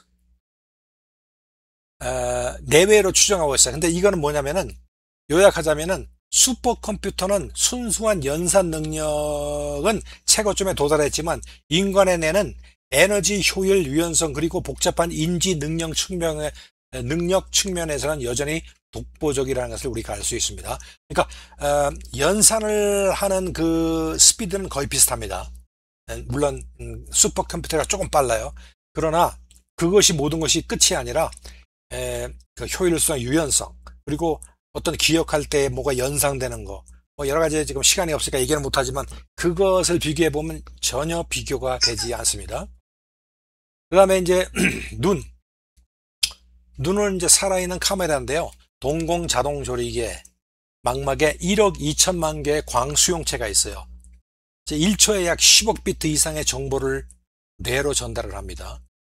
자, 근데 이 눈 신경이 이게 처음에 이제 우리 몸의 태아에서 발달할 때에 그 눈의 제가 정확한 숫자는 모르는데 수백만 개, 수천만 개의 어떤 그 신경세포가 이쪽에서 서로 뻗어나와 가지고 이제 결합을 해가 정확하게 맞아 떨어진다. 이런 그런 과학적인 발견도 제가 읽어본 적이 있는데 어쨌든 간에 이 눈은 정말 가공할 만한 그런 살아있는 카메라라고 할 수 있겠습니다.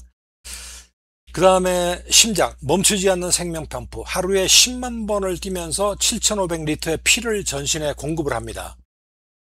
일생 동안 25억 번 이상을 박동을 해요. 25억 번. 상상이 안 됩니다.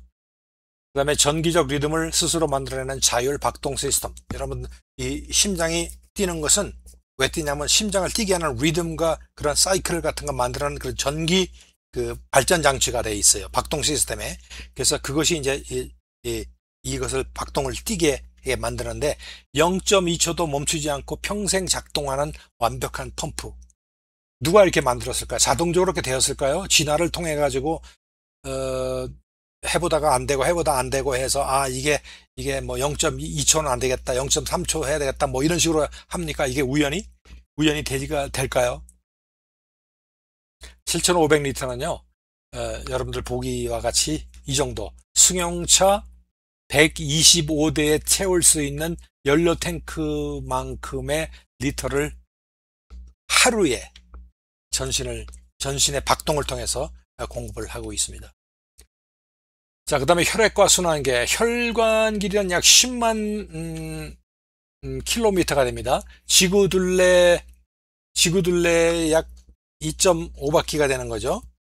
적혈구는 산소를 운반하고 백혈구는 면역 방어를 하고 혈소판은 상처 치유를 하고 혈액은 90초마다 전신을 한 바퀴 순환을 합니다. 그리고 면역계는 외부 세균과 바이러스를 인식하고 공격하고 또 외부 세균과 바이러스, 침입했던 바이러스를 기억하고 하는 고도 방어 시스템을 갖추고 있습니다. 자, 이런 것도 우연히 생겼다고 우리가 여기는 것은 합리적이지 않다는 겁니다. 자, 그 다음 DNA, 생명의 설계도입니다. 인간 세포 하나에 35개 정도의 그 염기쌍이 있어요. 그 DNA 정보량은 책으로 환산하자면 약 1000권 이상의 백과사전 분량입니다. 그 요만한 세포 안에 모든 세포에 공통적으로 들어있는 DNA, 엄청나게 작은 DNA 하나에 1000권 이상의 백과사전 분량의 정보가 들어있다는 겁니다. 그 세포의 크기는 머리카락 굵기의 10만 분의 1인데요. 그 안에 방대한 정보가 들어있습니다. 10만 분의 1 생각해 보세요. 그 DNA 복구 시스템은 과학자들도 모방이 불가한 정밀성을 가지고 있는 것이 DNA입니다. 귀는 어떻습니까? 고막은 머리카락 굵기의 10분의 1 정도의 진동도 감지하는 그 안에 그 섬유가 있죠. 신경섬유가 있죠. 달팽이관, 코클리아는 약 15,000개의 미세한 청각세포로 다양한 그 주파수를 구분합니다. 그래서 나이가 많이 들어서 이 난청에 있는 사람은 이 고주파를 잘 듣지 못하는데 고주파를 담당하는 그 실세포가 상해서 없어지는 거죠. 그 다음에 소리, 방향, 거리, 공간감 등을 가능하게 하고요. 소리만 들어도 사람이 어디에 있고 어느 정도 위치에 있고 비교가 되는 거, 거리감 같은 것도 분별할 수 있을 정도로 기가 막히게 해석해내는 이 귀, 우연히 생긴 게 아니라는 걸 여러분들 알 수 있죠. 그 다음에 손과 지문, 손가락 같은 수천 개의 촉각 수용체로 미세한 감각까지 구별을 합니다. 지문은 모든 사람에게 아주 독특하게 돼 있어요. 신분 확인에 유일무이한 코드로 지금 많이 사용하고 있죠. 자, 이런 손의 구조와 이 지문까지도 자기 자신을 아이덴티파이 할 수 있는 이런 메커니즘을 만들어 놓은 것이 우연하게 됐을까? 왜 우연하게 지문이 만들어졌을까? 지문의 사용 방법, 지금 우리는 알고 있죠. 근데 옛날 사람들은 지문이 왜 있어야 되는가를 모르잖아요. 지문이 필요가 없잖아요. 그런데도 하느님께서 지문을 만들어 주셨는데 그 이유를 우리는 알 수가 있죠. 자, 그래서 결론적으로 뇌, 눈, 심장, 혈액, DNA, 귀, 손 등 인간의 신체는 과학적으로 다 설명할 수 없는 심리와 정밀성을 가지고 있습니다. 자, 이런 모든 설계는 우연의 산물이 아닙니다. 이 모든 설계가 우연의 산물이라고 보기에는 정말 너무나 맹목적인 얘기라고밖에 우리가 얘기할 수 없습니다. 성경 말씀대로 하나님의 형상대로 지음받은 존재임을 보여주고 있죠. 다윗의 고백 중에 하나가 주의 행사가 기이함을 내 영혼이 잘 아나이다. 주님의 만들어 놓으신 여러 가지 역사하는 거, 뭐 여러 가지 피조물, 이런 모든 것들이 정말 귀함을 내가 잘 알고 있다라고 다윗이 고백까지 했습니다. 자, 이제 결론을 훑어봤고요. 그 다음에 이제 첫 번째 코스모스 가지고 이렇게 하나님을 알 수 있다는 것에 대해서 이렇게 살펴봤고요. 여러분들은 이제 그 신체적인 우주의 흔적과 신체적인 흔적과 이런 것을 통해서 이것이 하나님의 흔적이 아니면 누구의 흔적이냐라는 걸 여러분들 이제 조금 이해할 수 있으시겠죠? 자, 두 번째요. 하나님을 어떻게 알 수 있느냐? 양심을 통해서 알 수 있습니다. 자, 펌웨어라고 아시죠? 컴퓨터의 read-only memory라고 RAM이라고 하는데, 거기에는 소프트웨어와 하드웨어 중간 성격을 낀 프로그램으로 펌웨어가 인스톨 되어 있어요. 그래서 컴퓨터를 부팅하면은 주변의 장치가 인식이 되고 하드웨어 기본 동작으로 해야 될 것이 해가 되고, 다이그노스틱이 되고, 뭐 와이파이가 붙어 있냐, 뭐 셋업되어 있냐, 블루투스 뭐 이런 거 다 체크업을 해가지고 이제 운영 체제가 정상적으로 그 유저의 그 애플리케이션 서포트 할 수 있다고 생각하면 이제 그때 이제 부팅이 돼가지고 윈도우스가 뜨고 이제 로그인이 되는 거죠. 자, 그때 필요한 것이 이제 펌웨어인데, 하드웨어를 직접 움직이는 기본 두뇌라고 이제 얘기할 수 있습니다. 근데 컨시언스는요, 하나님의 양심은 하나님의 God's firmware, 하나님의 하드웨어, 하나님의 firmware라고 할 수가 있어요. 하나님의 기본 instruction, 지침. 우리 인간의 이 마음 속에는 태어나면서부터 누가 가르쳐 주지도 않고 배우지도 않았는데도 마음속에 내가 가지고 있는 기본적인 그런 양심이 있어요. 예를 들어서 이쁜 꽃을 보면요,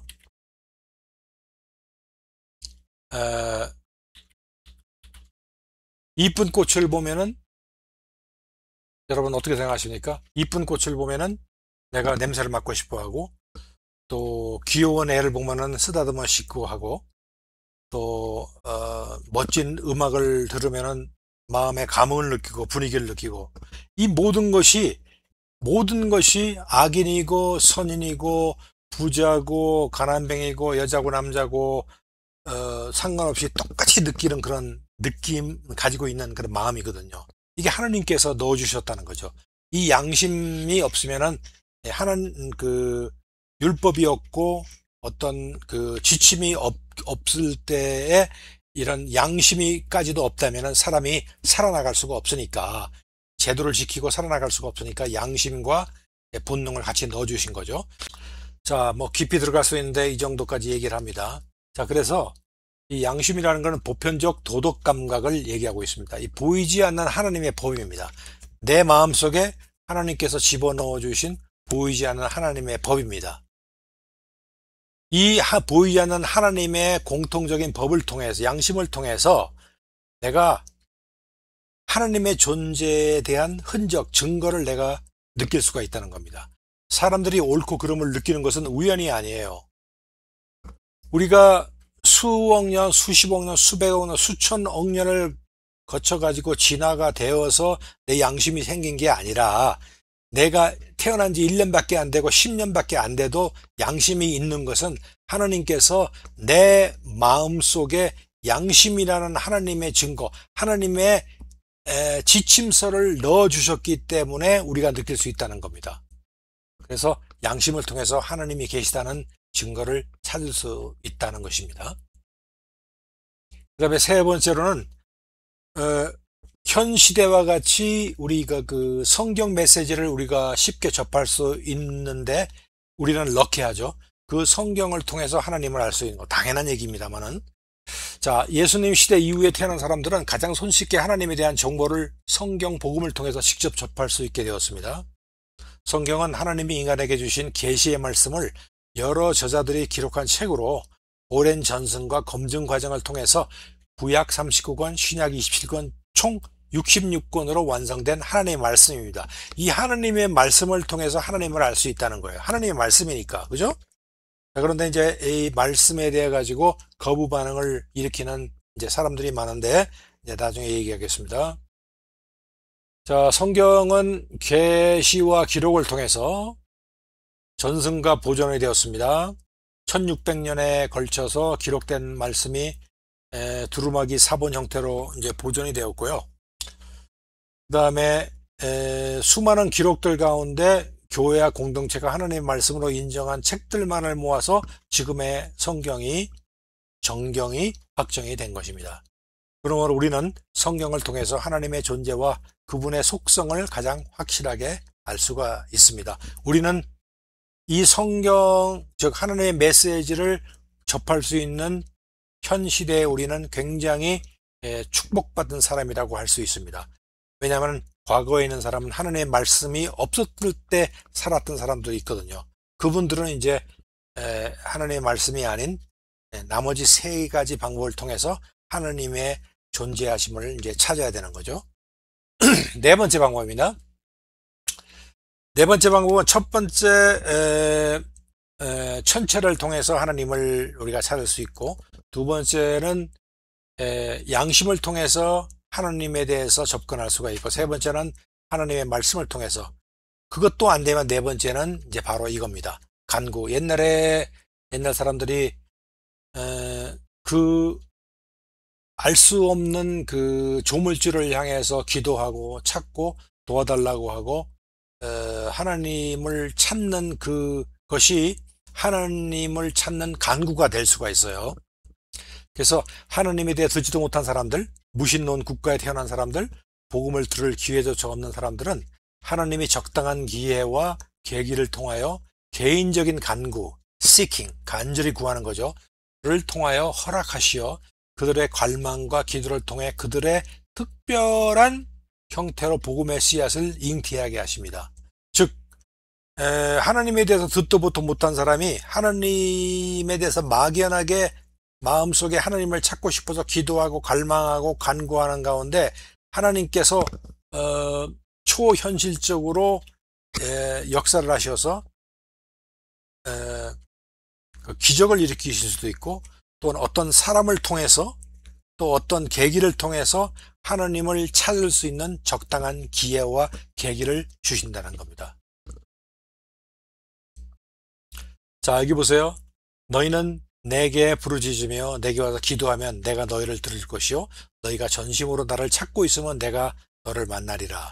자, 하나님이 우리를 만나시겠다고 그랬어요. 어떻게 하면은 나를 찾으면은, 근데 찾으려면은 그냥 캐주얼하게 찾는 게 아니라 전심으로, 그죠? 부르짖고 기도하면서 나를 찾으면은 내가 너희를 만나리라. 자, 이렇게 성경에 나와 있습니다. 그래서 이 마지막 seeking, 간구하는 것을 통해서도 하나님을 찾을 수 있다라는 것을 우리가 알 수 있겠습니다. 자, 이제 예수님에 대해서 대화를 나눠보겠습니다. 하나님에 대한 대화와 예수님에 대한 대화에서 왜 하나님의 반응이 틀릴까?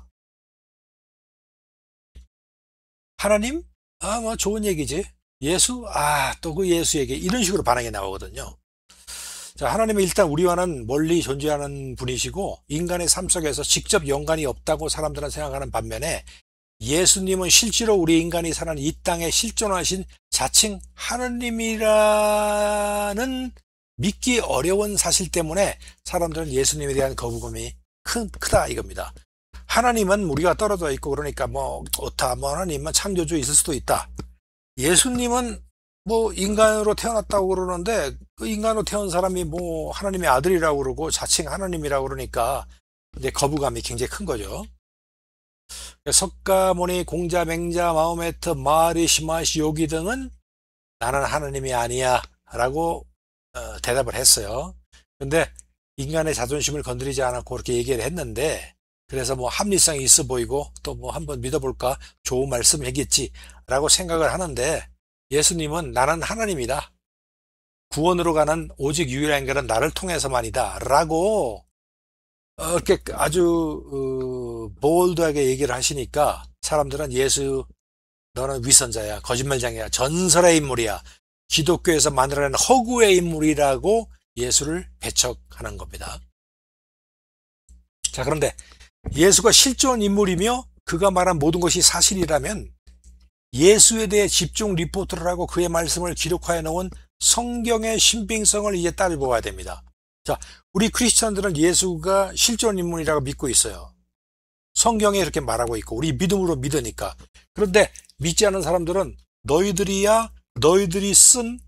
만드는 그 성경을 조작해서 만드는 그걸 가지고 믿기 때문에 쇠뇌돼 가지고 믿기 때문에 믿지만 우리는 성경을 믿지 않는데 왜 예수를 믿어야 되냐, 이런 식으로 나오는 거죠.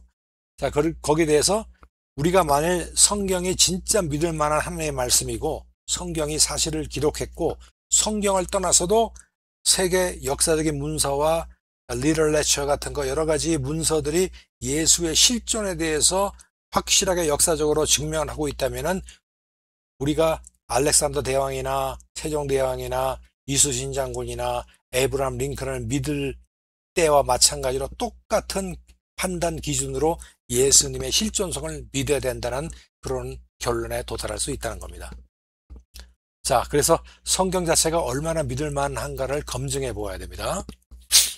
자, 여기 보이는 사람들, 자, 그런 검증을 하기 위해서 일반인들이 역사적인 인물, 예를 들어서 이순신 장군, 알렉산더 대왕, 아브라함 링컨을 믿을 때에 신뢰하는 역사책과의 신빙성을 한번 비교해 보아야 됩니다. 자, 한번 비교해 보겠습니다. 우리가 믿는 역사적인 인물들을 기록한 역사책과 비교해 볼 때 성경의 기록이 역사책과 같은 수준이거나 혹은 훨씬 더 신뢰도가 높다고 검증이 된다면은 우리는 성경이 기록하고 있는 인물들, 예를 들자면 예수를 일반 역사책의 인물들과 동일하게 신뢰할 수 있다는 결론에 도달한다는 것입니다. 그렇습니까? 안 그렇습니까? 그렇죠? 자, 아브라함 링컨을 기록해 놓은 역사책을 우리가 믿는 만큼 신빙성이 있잖아요. 그 신빙성만큼 성경이 신빙성이 있다면은 성경이 기록해 놓은 예수도 아브라함 링컨을 믿는 그런 신빙성 레벨만큼은 똑같이 믿을 수 있어야 된다라는 얘기입니다. 자, 모든 역사의 기록은 그 원본이 있어요. 그리고 그 원본을 여러 기능과 목적으로 복사한 사본들이 있어요. 원본 하나를 만들어 놨는데 그 하나 가지고는 안 되잖아요. 예를 들어서 무슨 사건이 일어나면은 어느 방송국에서 취재를 하면은 그 방송국만 그 사실을 전파하는 것이 아니라 방송국에서 뭐 잡지사 또 뭐 다른 뭐 출판사, 언론기관, 뭐 유튜브 같은 걸 통해서 나가잖아. 모든 것들이 사본이라고 볼 수 있어요. 원본은 역사적인 사실에 기록된 바로 그 기록이라고 볼 수 있고, 사본들은 그 밖에 그 사실들, 원본에 있는 사실들을 다시 매뉴스크립트로 해가지고 전파하는 그런 것이 매뉴스크립트 사본이다, 이렇게 얘기할 수가 있습니다. 그래서 내가 어떤 사실을 원본에 기록했는데 이후 사람들이 그 원본의 내용을 사본으로 카피를 했습니다. 그 다음 오랜 세월이 흐른 후에 그 사실의 신빙성을 알기 위해서는 어떤 점들이 팩터가 돼야 되냐, 즉 다시 말하자면은 어떤 사건에 대한 사본이 발견됐어요. 그러면 그 사본을 믿으려면은 그 사본의 어떤 점들을 우리가 감안을 해야 되느냐를 따져보자는 겁니다. 자, 예를 들어서 그 이순신 장군이 거북선을 만들었다라고 하는 그 고함을 지르는 것을 누가 기록했다고 생각해봐요. 그러면 그 기록을 제일 먼저 했습니다. 그 기록한 후에 천년 후에 이순신 장군이 거북선을 다 짓고서 함성을 질렀다라고 쓴 것을 본 거하고, 그 기록한 후에 1년 후에 쓴 것을 보는 거하고 어떤 것이 더 신빙성이 있겠습니까? 한번 생각해 보세요. 그리고 또 하나는 이순신 장군이 거북선을 만들었다고 기록한 그 책이 딱 2권이 있는 거하고, 이순신 장군이 거북선을 만들었다고 기록한 책이 10,000권 있는 거하고 어떤 것이 더 신빙성이 있겠어요? 자, 생각하셨죠? 결론부터 말씀을 드리자면은 어떤 역사적인 사실을 천년 후에 기록한 것을 천년 후에 발견한 거하고 1년 후에 발견한 거는 1년 후에 더 빨리 발견할수록 신빙성이 있습니다. 그리고 10권이 발견된 거하고 10,000권이 발견된 거하고 10,000권이 발견된 것이 더 신빙성이 있다고 이렇게 합리적으로 얘기할 수 있겠습니다. 자, 다음은 우리가 당연한 사실로 여기는 중요한 역사적 사건들을 기록한 책들 중에서 여러 가지 있습니다만 몇 가지 샘플을 뽑아왔습니다. 자, 이 사람은 투키다이디스라는 역사책인데요. 역사책이에요. 기원전 460에서 400년. 8권의 사본이 발견됐어요. 8권. 그리고 그 기간은요, 타임스팬은 900년경에 발견됐으니까 약 1300년 그 길이가 있어. 1300, 그러니까 사건이 터지고 1300년 후에 8권이 발견됐고요. 아리스토텔레스 시집은요, 1400년 후에 5권이 발견됐어요. 그리고 시저의 갈릭 전쟁 역사책이에요. 이거는 1000년 후에 10권이 발견됐어요. 자, 잘 따라가 오시죠. 그리고 마지막으로 호모의 일리아드는 643권의 그 기록한 책이 발견됐습니다. 그래서 종합을 해보자면 일반 역사책 사본의 최대 발견 권수는 643권이 발견됐어요. 어떤 사실에 대한.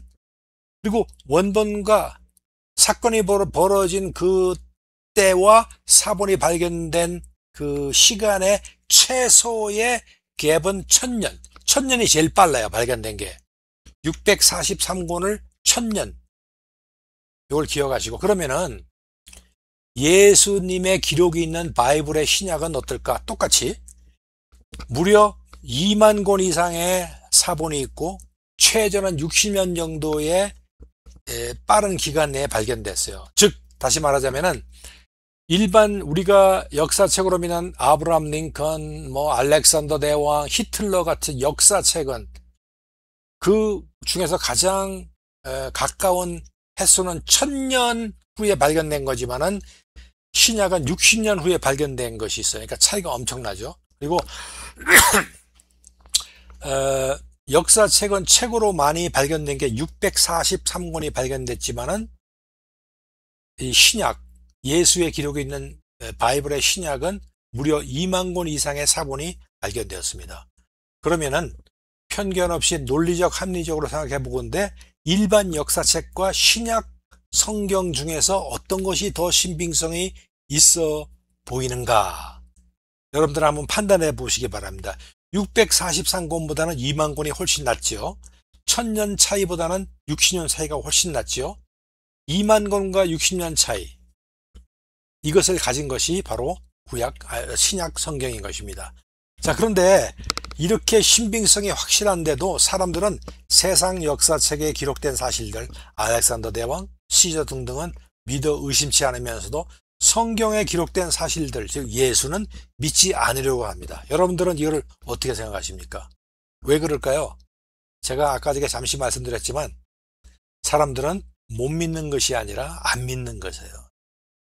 이런 증거를 갖다 대고 이런 기준에 의한 비교의 결과를 갖다 대도 못 믿는 사람들은 못 믿는 것이 아니라 안 믿는 것이죠. 그러니까 증거가 있어도 내가 안 믿는 거야. 믿고 싶지 않은 거예요. 왜냐하면은 spiritual blindness. 내가 영적으로 나는 보이지가 않는 거예요. 영적으로 믿을 수 있는 여력이 저한테는 없는 겁니다. 자, 그러면은 성경 기록의 신뢰성은 이제 믿겠죠. 성경 기록이 신뢰성이 있다는 건 이제 믿습니다. 지금까지 제가 몇 가지 역사책과 비교해가지고 증명을 했지 않습니까? 그러면 그 예수가 실존했다는 기록은 성경에만 나오는 너희들이 만들어낸 이 허구 인물 아니냐? 성경책에 베드로, 바울, 저와 다 믿어. 근데 예수는 어떻게 보면 좀 찝찝해. 너희들이 만들어낸 것 같아. 하나님의 아들이다. 기적행하고. 다른 거는 성경 안에 있는 건 다른 건 다 믿겠는데 예수는 못 믿겠어. 너희들이 그냥 예수를 그냥 성경 안에 집어넣어가지고 만드는 거 아니야? 그렇게 예수 얘기를 하기도 하잖아요. 자, 그래서 그렇다면 이제는 성경이 아닌 일반 역사책과 문서 기록이 증거하는 예수님의 실존적 인물에 대해서 한번 알아보겠습니다. 이건 성경이 아니에요. 성경이 아니라 알렉산더 대왕, 뭐 히틀러, 시저, 그런 사람들, 역사를 기록한 역사책에 나오는 예수님에 대한 실존 인물에 대한 기록을 알아보자는 겁니다. 로마 제국 쪽을 기록합니다. 로마 제국은 유대인들을 핍박했기 때문에 유대인들에 대해 가지고 호의적으로 글을 쓸 수가 없지요, 역사를. 그런데 타키투스라는 사람은 연대기에서 그리스도가 본디오 빌라도 치하에서 처형당했다는 역사 기록을 남깁니다. 이 사람은 역사가예요. 로마 쪽의 사람이고 유대인과는 관계가 없는 사람입니다. 이 사람이 예수 그리스도가 처형당했다는 기록을 남겼고요. 그 다음에 수에토니우스라고 해가지고 이 사람의 황제들의 생애에서 유대인들이 크레스투스 때문에 소동을 일으켰다. 크레스투스는 그리스도, 예수 그리스도를 말하죠. 그러니까 예수님 때문에 유대인들이 자기네들의 왕이다라고 폭동 비슷하게 소요를 일으켰다라는 기록을 수에토니우스가 기록을 했습니다. 예수님에 대한 실존적인 기록이죠. 또 하나는 폴리니우스 더 영거. 근데 이 사람은 총독이에요. 총독이 이제 황제한테 편지를 보냈는데 그리스도인들이 그리스도를 신으로 예배한다. 그러니까 기독교인들이 예수 그리스도를 신으로 월십한다라는 보고를 한 것을 역사책에 기록했습니다. 자, 이렇게 간단하게 이제 로마 쪽에서는 그렇고요. 로마 쪽에서만 그러면 또 뭐라 그러니까 유대인 쪽. 자, 유대인은 왜 또 어떤 시츄에이션이냐? 유대인은 예수님을 십자가에 못 박게 한 장본인들이에요. 무슨 말인지 아시겠습니까? 유대인 쪽에서 그리스도인도 났지만 지금 이 역사책을 기록한 이 유대인들은 예수를 하나님의 아들이고 신으로 보지 않고 예수님을 핍박하고 신을 망령되게 일그렸다 해가지고 예수를 죽인 자들의 그런 그룹에서 쓴 역사책을 한번 보자는 거예요. 예수에 대해 가지고 좋게 얘기하진 않겠죠. 그렇죠? 그러나 예수에 대해서는 어떻게 기록하는가를 한번 보자고요. 자, 요세푸스라는 사람, 역사가입니다. 유명한 사람입니다. 이 사람이 유대 고대사에서 예수를 지혜로운 사람, 기적을 행하는 자, 빌라도 치하에서 십자가에 못 박힌 자로 역사적으로 기록을 하고 있어요. 역사가가 성경에 아닌 역사책에서 예수를 실존에 대해서 기록을 했다는 겁니다. 그 다음에 유대인의 탈무드 있죠. 유대인의 전통적인 탈무드에 보면은 예수가 마술을 행하고 기적을 행했다는 거죠. 이스라엘을 미혹시키는 자. 아까도 말씀드렸지만 이 탈무드니 요세푸스니 유대인들은 예수를 배척하고 죽인 자들이에요. 그 사람들의 전통 법전인 탈무드가 예수가 이상한 마술을 행하고 이스라엘을 미혹시켰다라고 역사적으로 기록을 했습니다. 그리고 십자가에서 죽었다는 사실도 기록을 했어요. 그 다음에는 이제 다른 문서를 잠깐 보면요. 마라바세라피온이라고 하는 시리아, 이건 시리아의 철학자예요. 이건 성경하고 전혀 관계없는 사람, 예수랑 전혀 관계없는 사람, 크리스찬이랑 전혀 관계없는 쪽에서 역사가가 뭐라고 썼는가 하니 이 사람의 역사가 된 편지에서 예수를 현명한 왕이라고 실존을 인정했고 유대인들이 그를 죽임으로써 결국 자신들의 나라가 멸망했다라고 역사적인 기록을 했습니다. 또 루키아누스는 기독교인을 조롱하면서 그들이 십자가에 못 박힌 인물을 숭배했다라고 역사적으로 기록을 하고 있습니다. 이런 식으로 다른 문서, 역사 문서, 그러니까 크리스찬의 문서가 아니고 그 성경이 아닌 다른 역사책 문서에서도 편지에서도 이런 식으로 예수의 실존에 대해서는 의심할 바가 없어요. 이거는 지금 무신론자조차도 예수님이 실질적인 인물로서 역사상에서 살아있던 인물이라는 것을 의심한 사람은 아무도 없습니다. 예수님이 신이냐, 신의 아들이냐 아니냐, 신이냐 아니냐에 대해서는 이 사람들이 믿지를 않지만은 예수님이 실제로 이 세상의 역사적인 인물이라는 것에 대해서는 의심하는 사람이 없다는 얘기죠. 그래서 예수에 대한 결론, 성경 밖에서도 예수에 관한 기록은 문헌에 꾸준히 나타나고 있습니다. 기록자들은 대부분 예수를 믿는 사람이 아니라 역사 기록과 행전과 심지어 반대자들이었어요. 따라서 역사적 인물로서 예수의 실존, 빌라도 치하 십자가형, 제자들의 신앙 공동체 형성은 역사적으로 무신론자 학자들 사이에서 널리 인정되는 사실. 제가 좀 전에 그랬죠. 이분 무신론자 학자들 사이에서도 널리 인정되는 변함없는 예수 실존의 사실이다 라는 결론입니다. 한 걸음 더 나가서 다음은 성경의 사건들이 성경 밖의 역사 문서에 기록된 몇 가지 example을 하는 김에 같이 한번 하겠습니다. 이제 예수님의 실존에 대해서는 이미 얘기했고요. 자, 네부갓네살 그 왕의 그 비석이 있죠. 그것이 이제 거기에 보면은 바벨탑 사건 7년 흉년 애굽 땅 기록되어 있는데 이것도 발견됐고요. 그 다음에 요셉에 관한, 요셉이 BC 1898년에 그 팔려서 가서 뭐 총리가 되고 또 야곱의 자손들이 70명이 와서 거기서 노예 생활을 하다가 나중에 모세로부터 출애굽을 했고 하는 모든 기록이 이오메나이트 인스크립션이라고 하는 그 요셉에 대한 기록에 적혀 있고요. 그 다음에 디오도로스라고 하는 그리스 역사가가 그 10개 재앙에 대해서, 그 다음에 출애굽에 대해서 역시도 기록을 하고 있고요. 그 다음에 출애굽, 홍해 사건, 건너는 사건, 또 그리고 모세를 향한 불평하는 사건, 그 다음에 물이 터지는 사건, 미리암이 모세에 대해서 또 반항하는 사건, 이런 것들이 시나이 비석에도 적혀 있는 것이 발견됐고, 이런 식으로 또 성경의 사건들이 또 역사 문서에 의해서 발견되는 것도 제가 또 여러분들한테 보여줄 수가 있었던 겁니다. 자, 그 다음에 이제 계기일식 사건이 있는데요. 아까 조금 얘기를 했는데, 이거는, 계기일식 사건 아주 재미나는 그런 얘기가 있는데, 이거는 나중에 세션 3 정도에서 제가 얘기를 하려고 합니다. 그래서 이제, 그, 북쪽의 리디아와 중남부의 그 메대가 서로 이렇게 싸우고 절전지 원수가 됐는데, 여기 재미난 얘기가 있어. 기게스 얘기도 있고 나오는데 나중에 세션 3에서 하겠습니다. 어쨌든 간에 서로 싸우다가 어느 날 갑자기 낮인데도 시커멓게 이제 계기일식이 되니까 이게 신이 노한 거다. 그래서 우리가 전쟁을 하면 안 되겠다. 그래서 화친을 하고 그 기념으로 메대가 공주를 보내서 리디아의 메대의 왕과 결혼해서 그 난 게 이제 만단의 공주가 났고, 만단의 공주가 고레스 대왕, 그 페르시아의 원년 왕인 그 고레스를 낳았고, 고레스가 이제 바빌론을 멸망시키고, 그 다음에 이제 그 잡혀온 그 이스라엘 포로들을 이제 그 고레스 칙령을 통해 가지고 이스라엘로 보낸다, 뭐 이런 사건이 있는데, 그때의 성경 역사에 있었던 이 계기일식이 역사적으로 실제로 있었다는 것을 제가 이제 말씀을 드리는 겁니다.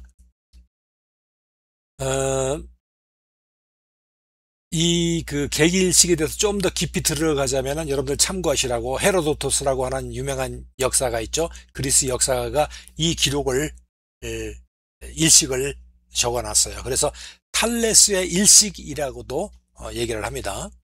그 천문학적인 검증이 실제로 있었기 때문에 요 기점을 통해 가지고 옛날 고고학적으로 몇 년경에 노아가 태어났고 몇 년경에 아브라함이 태어났고 이제 거슬러 올라가서 이렇게 하는 그런 중요한 단계점이 되기도 합니다.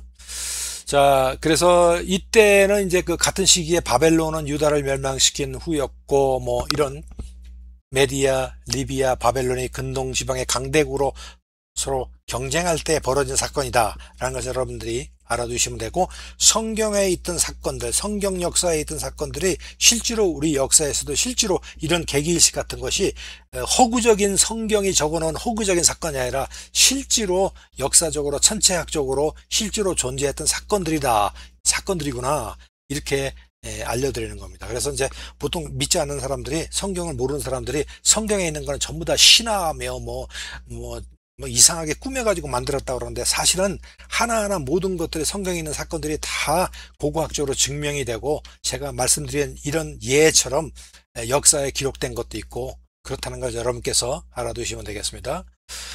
이와 같이 성경 기록은 정확한 역사 자체입니다.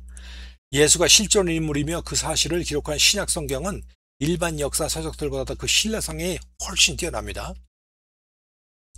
그러나 성경 기록이 사실이라고 해서 성경에서 다루는 하나님의 역사와 영적인 영역을 일반 사람들이 무조건 믿을 수는 없을 겁니다.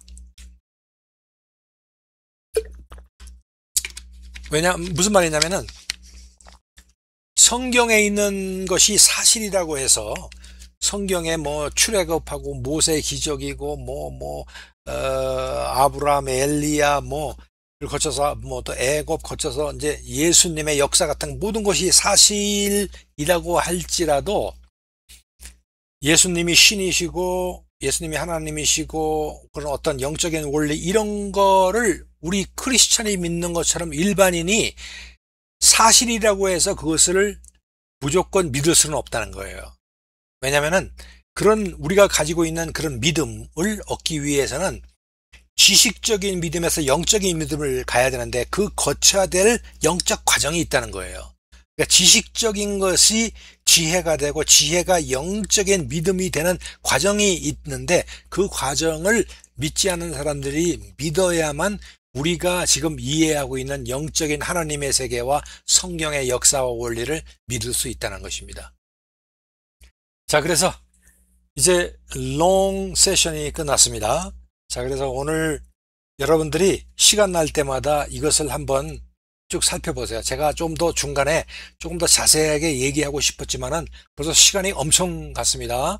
그래서 건너뛴 것도 있고 그런데 여러분께서 이걸 처음부터 다시 한번 음미하면서 다시 한번 들으시고 복습하시고 하면은 여러분들 마음속에 제 세션 넘버 1의 목적인 마음의 문을 열고 합리적인 믿음을 향해서 갈 수 있는 그 무엇이 생기면은 되는 것입니다. 여러분들한테 10년, 20년, 30년 된 그 믿음 좋은 사람의 믿음을 금방 갖기를 원하는 것은 아니고 그것을 가기 위한 길로만 들어서게 하는 작업이 세션 1인데 여러분들은 세션 1이 끝났으니까 이 세션 1을 복습하시고 여러분들 조금 전에 배우신 속으로 기도를 해보세요. 내가 하나님에 대해서 잘 모르겠다. 모르는데 나는 하나님을 알고 싶다. 그러면은 앉아서 여러분이 모르시면 하나님을 향해서 기도를 하시면요. 제가 조금 전에 말씀드렸죠. 4가지 방법인데 그 중에 한 가지 방법이 시킹을 통해서 하나님께서 여러분에게 사람을 보내주시든지 계기를 되게 하든지 기적을 보이게 하든지 해가지고 여러분이 하나님을 믿게 하는 믿음을 가질 수 있게 하신다는 거예요. 자, 그래서 세션 1 끝났는데 여러분 복습하시고 성경을 많이 연구하시는 마음을 가지시고 마음의 문을 열고 세션 2에서 좀 더 이제 증거를 가지고 우리 진화론이라든지 또 화석이라든지 한자를 통해서라든지 어떤 영적인 세계라든지 이런 걸 통해서 조금 더 자세하게 우리가 배울 때 여러분들 다시 동참해 주시길 바라고요. 세션 3에서는 성경 천지창조서부터 우주창조서부터 예수님 시대, 현대 시대까지의 그런 역사를 성경 역사를 한번 훑고 인물도 훑고 한번 간단하게 훑는 시간을 가지고요. 마지막 4번째 시간에서는 기독교인들이 도대체 뭐를 믿느냐 하는 기본되는 교리 한 10몇 가지를 자세하게 쉽게 풀이해서 여러분들한테 전해드리려고 합니다. 그래서 세션 1, 2, 3, 4를 끝내신 분들은 적어도 개인에 따라 다르겠지만은 개런티는 할 수 없지만은 여러분들이 마음속에 올바른 합리적인 믿음이 생기실 거라고 저는 확신합니다. 그래서 여러분들 열심히 간구하시고 기도하시고 세션 2에서 여러분들 뵙겠습니다. 여러분 감사합니다.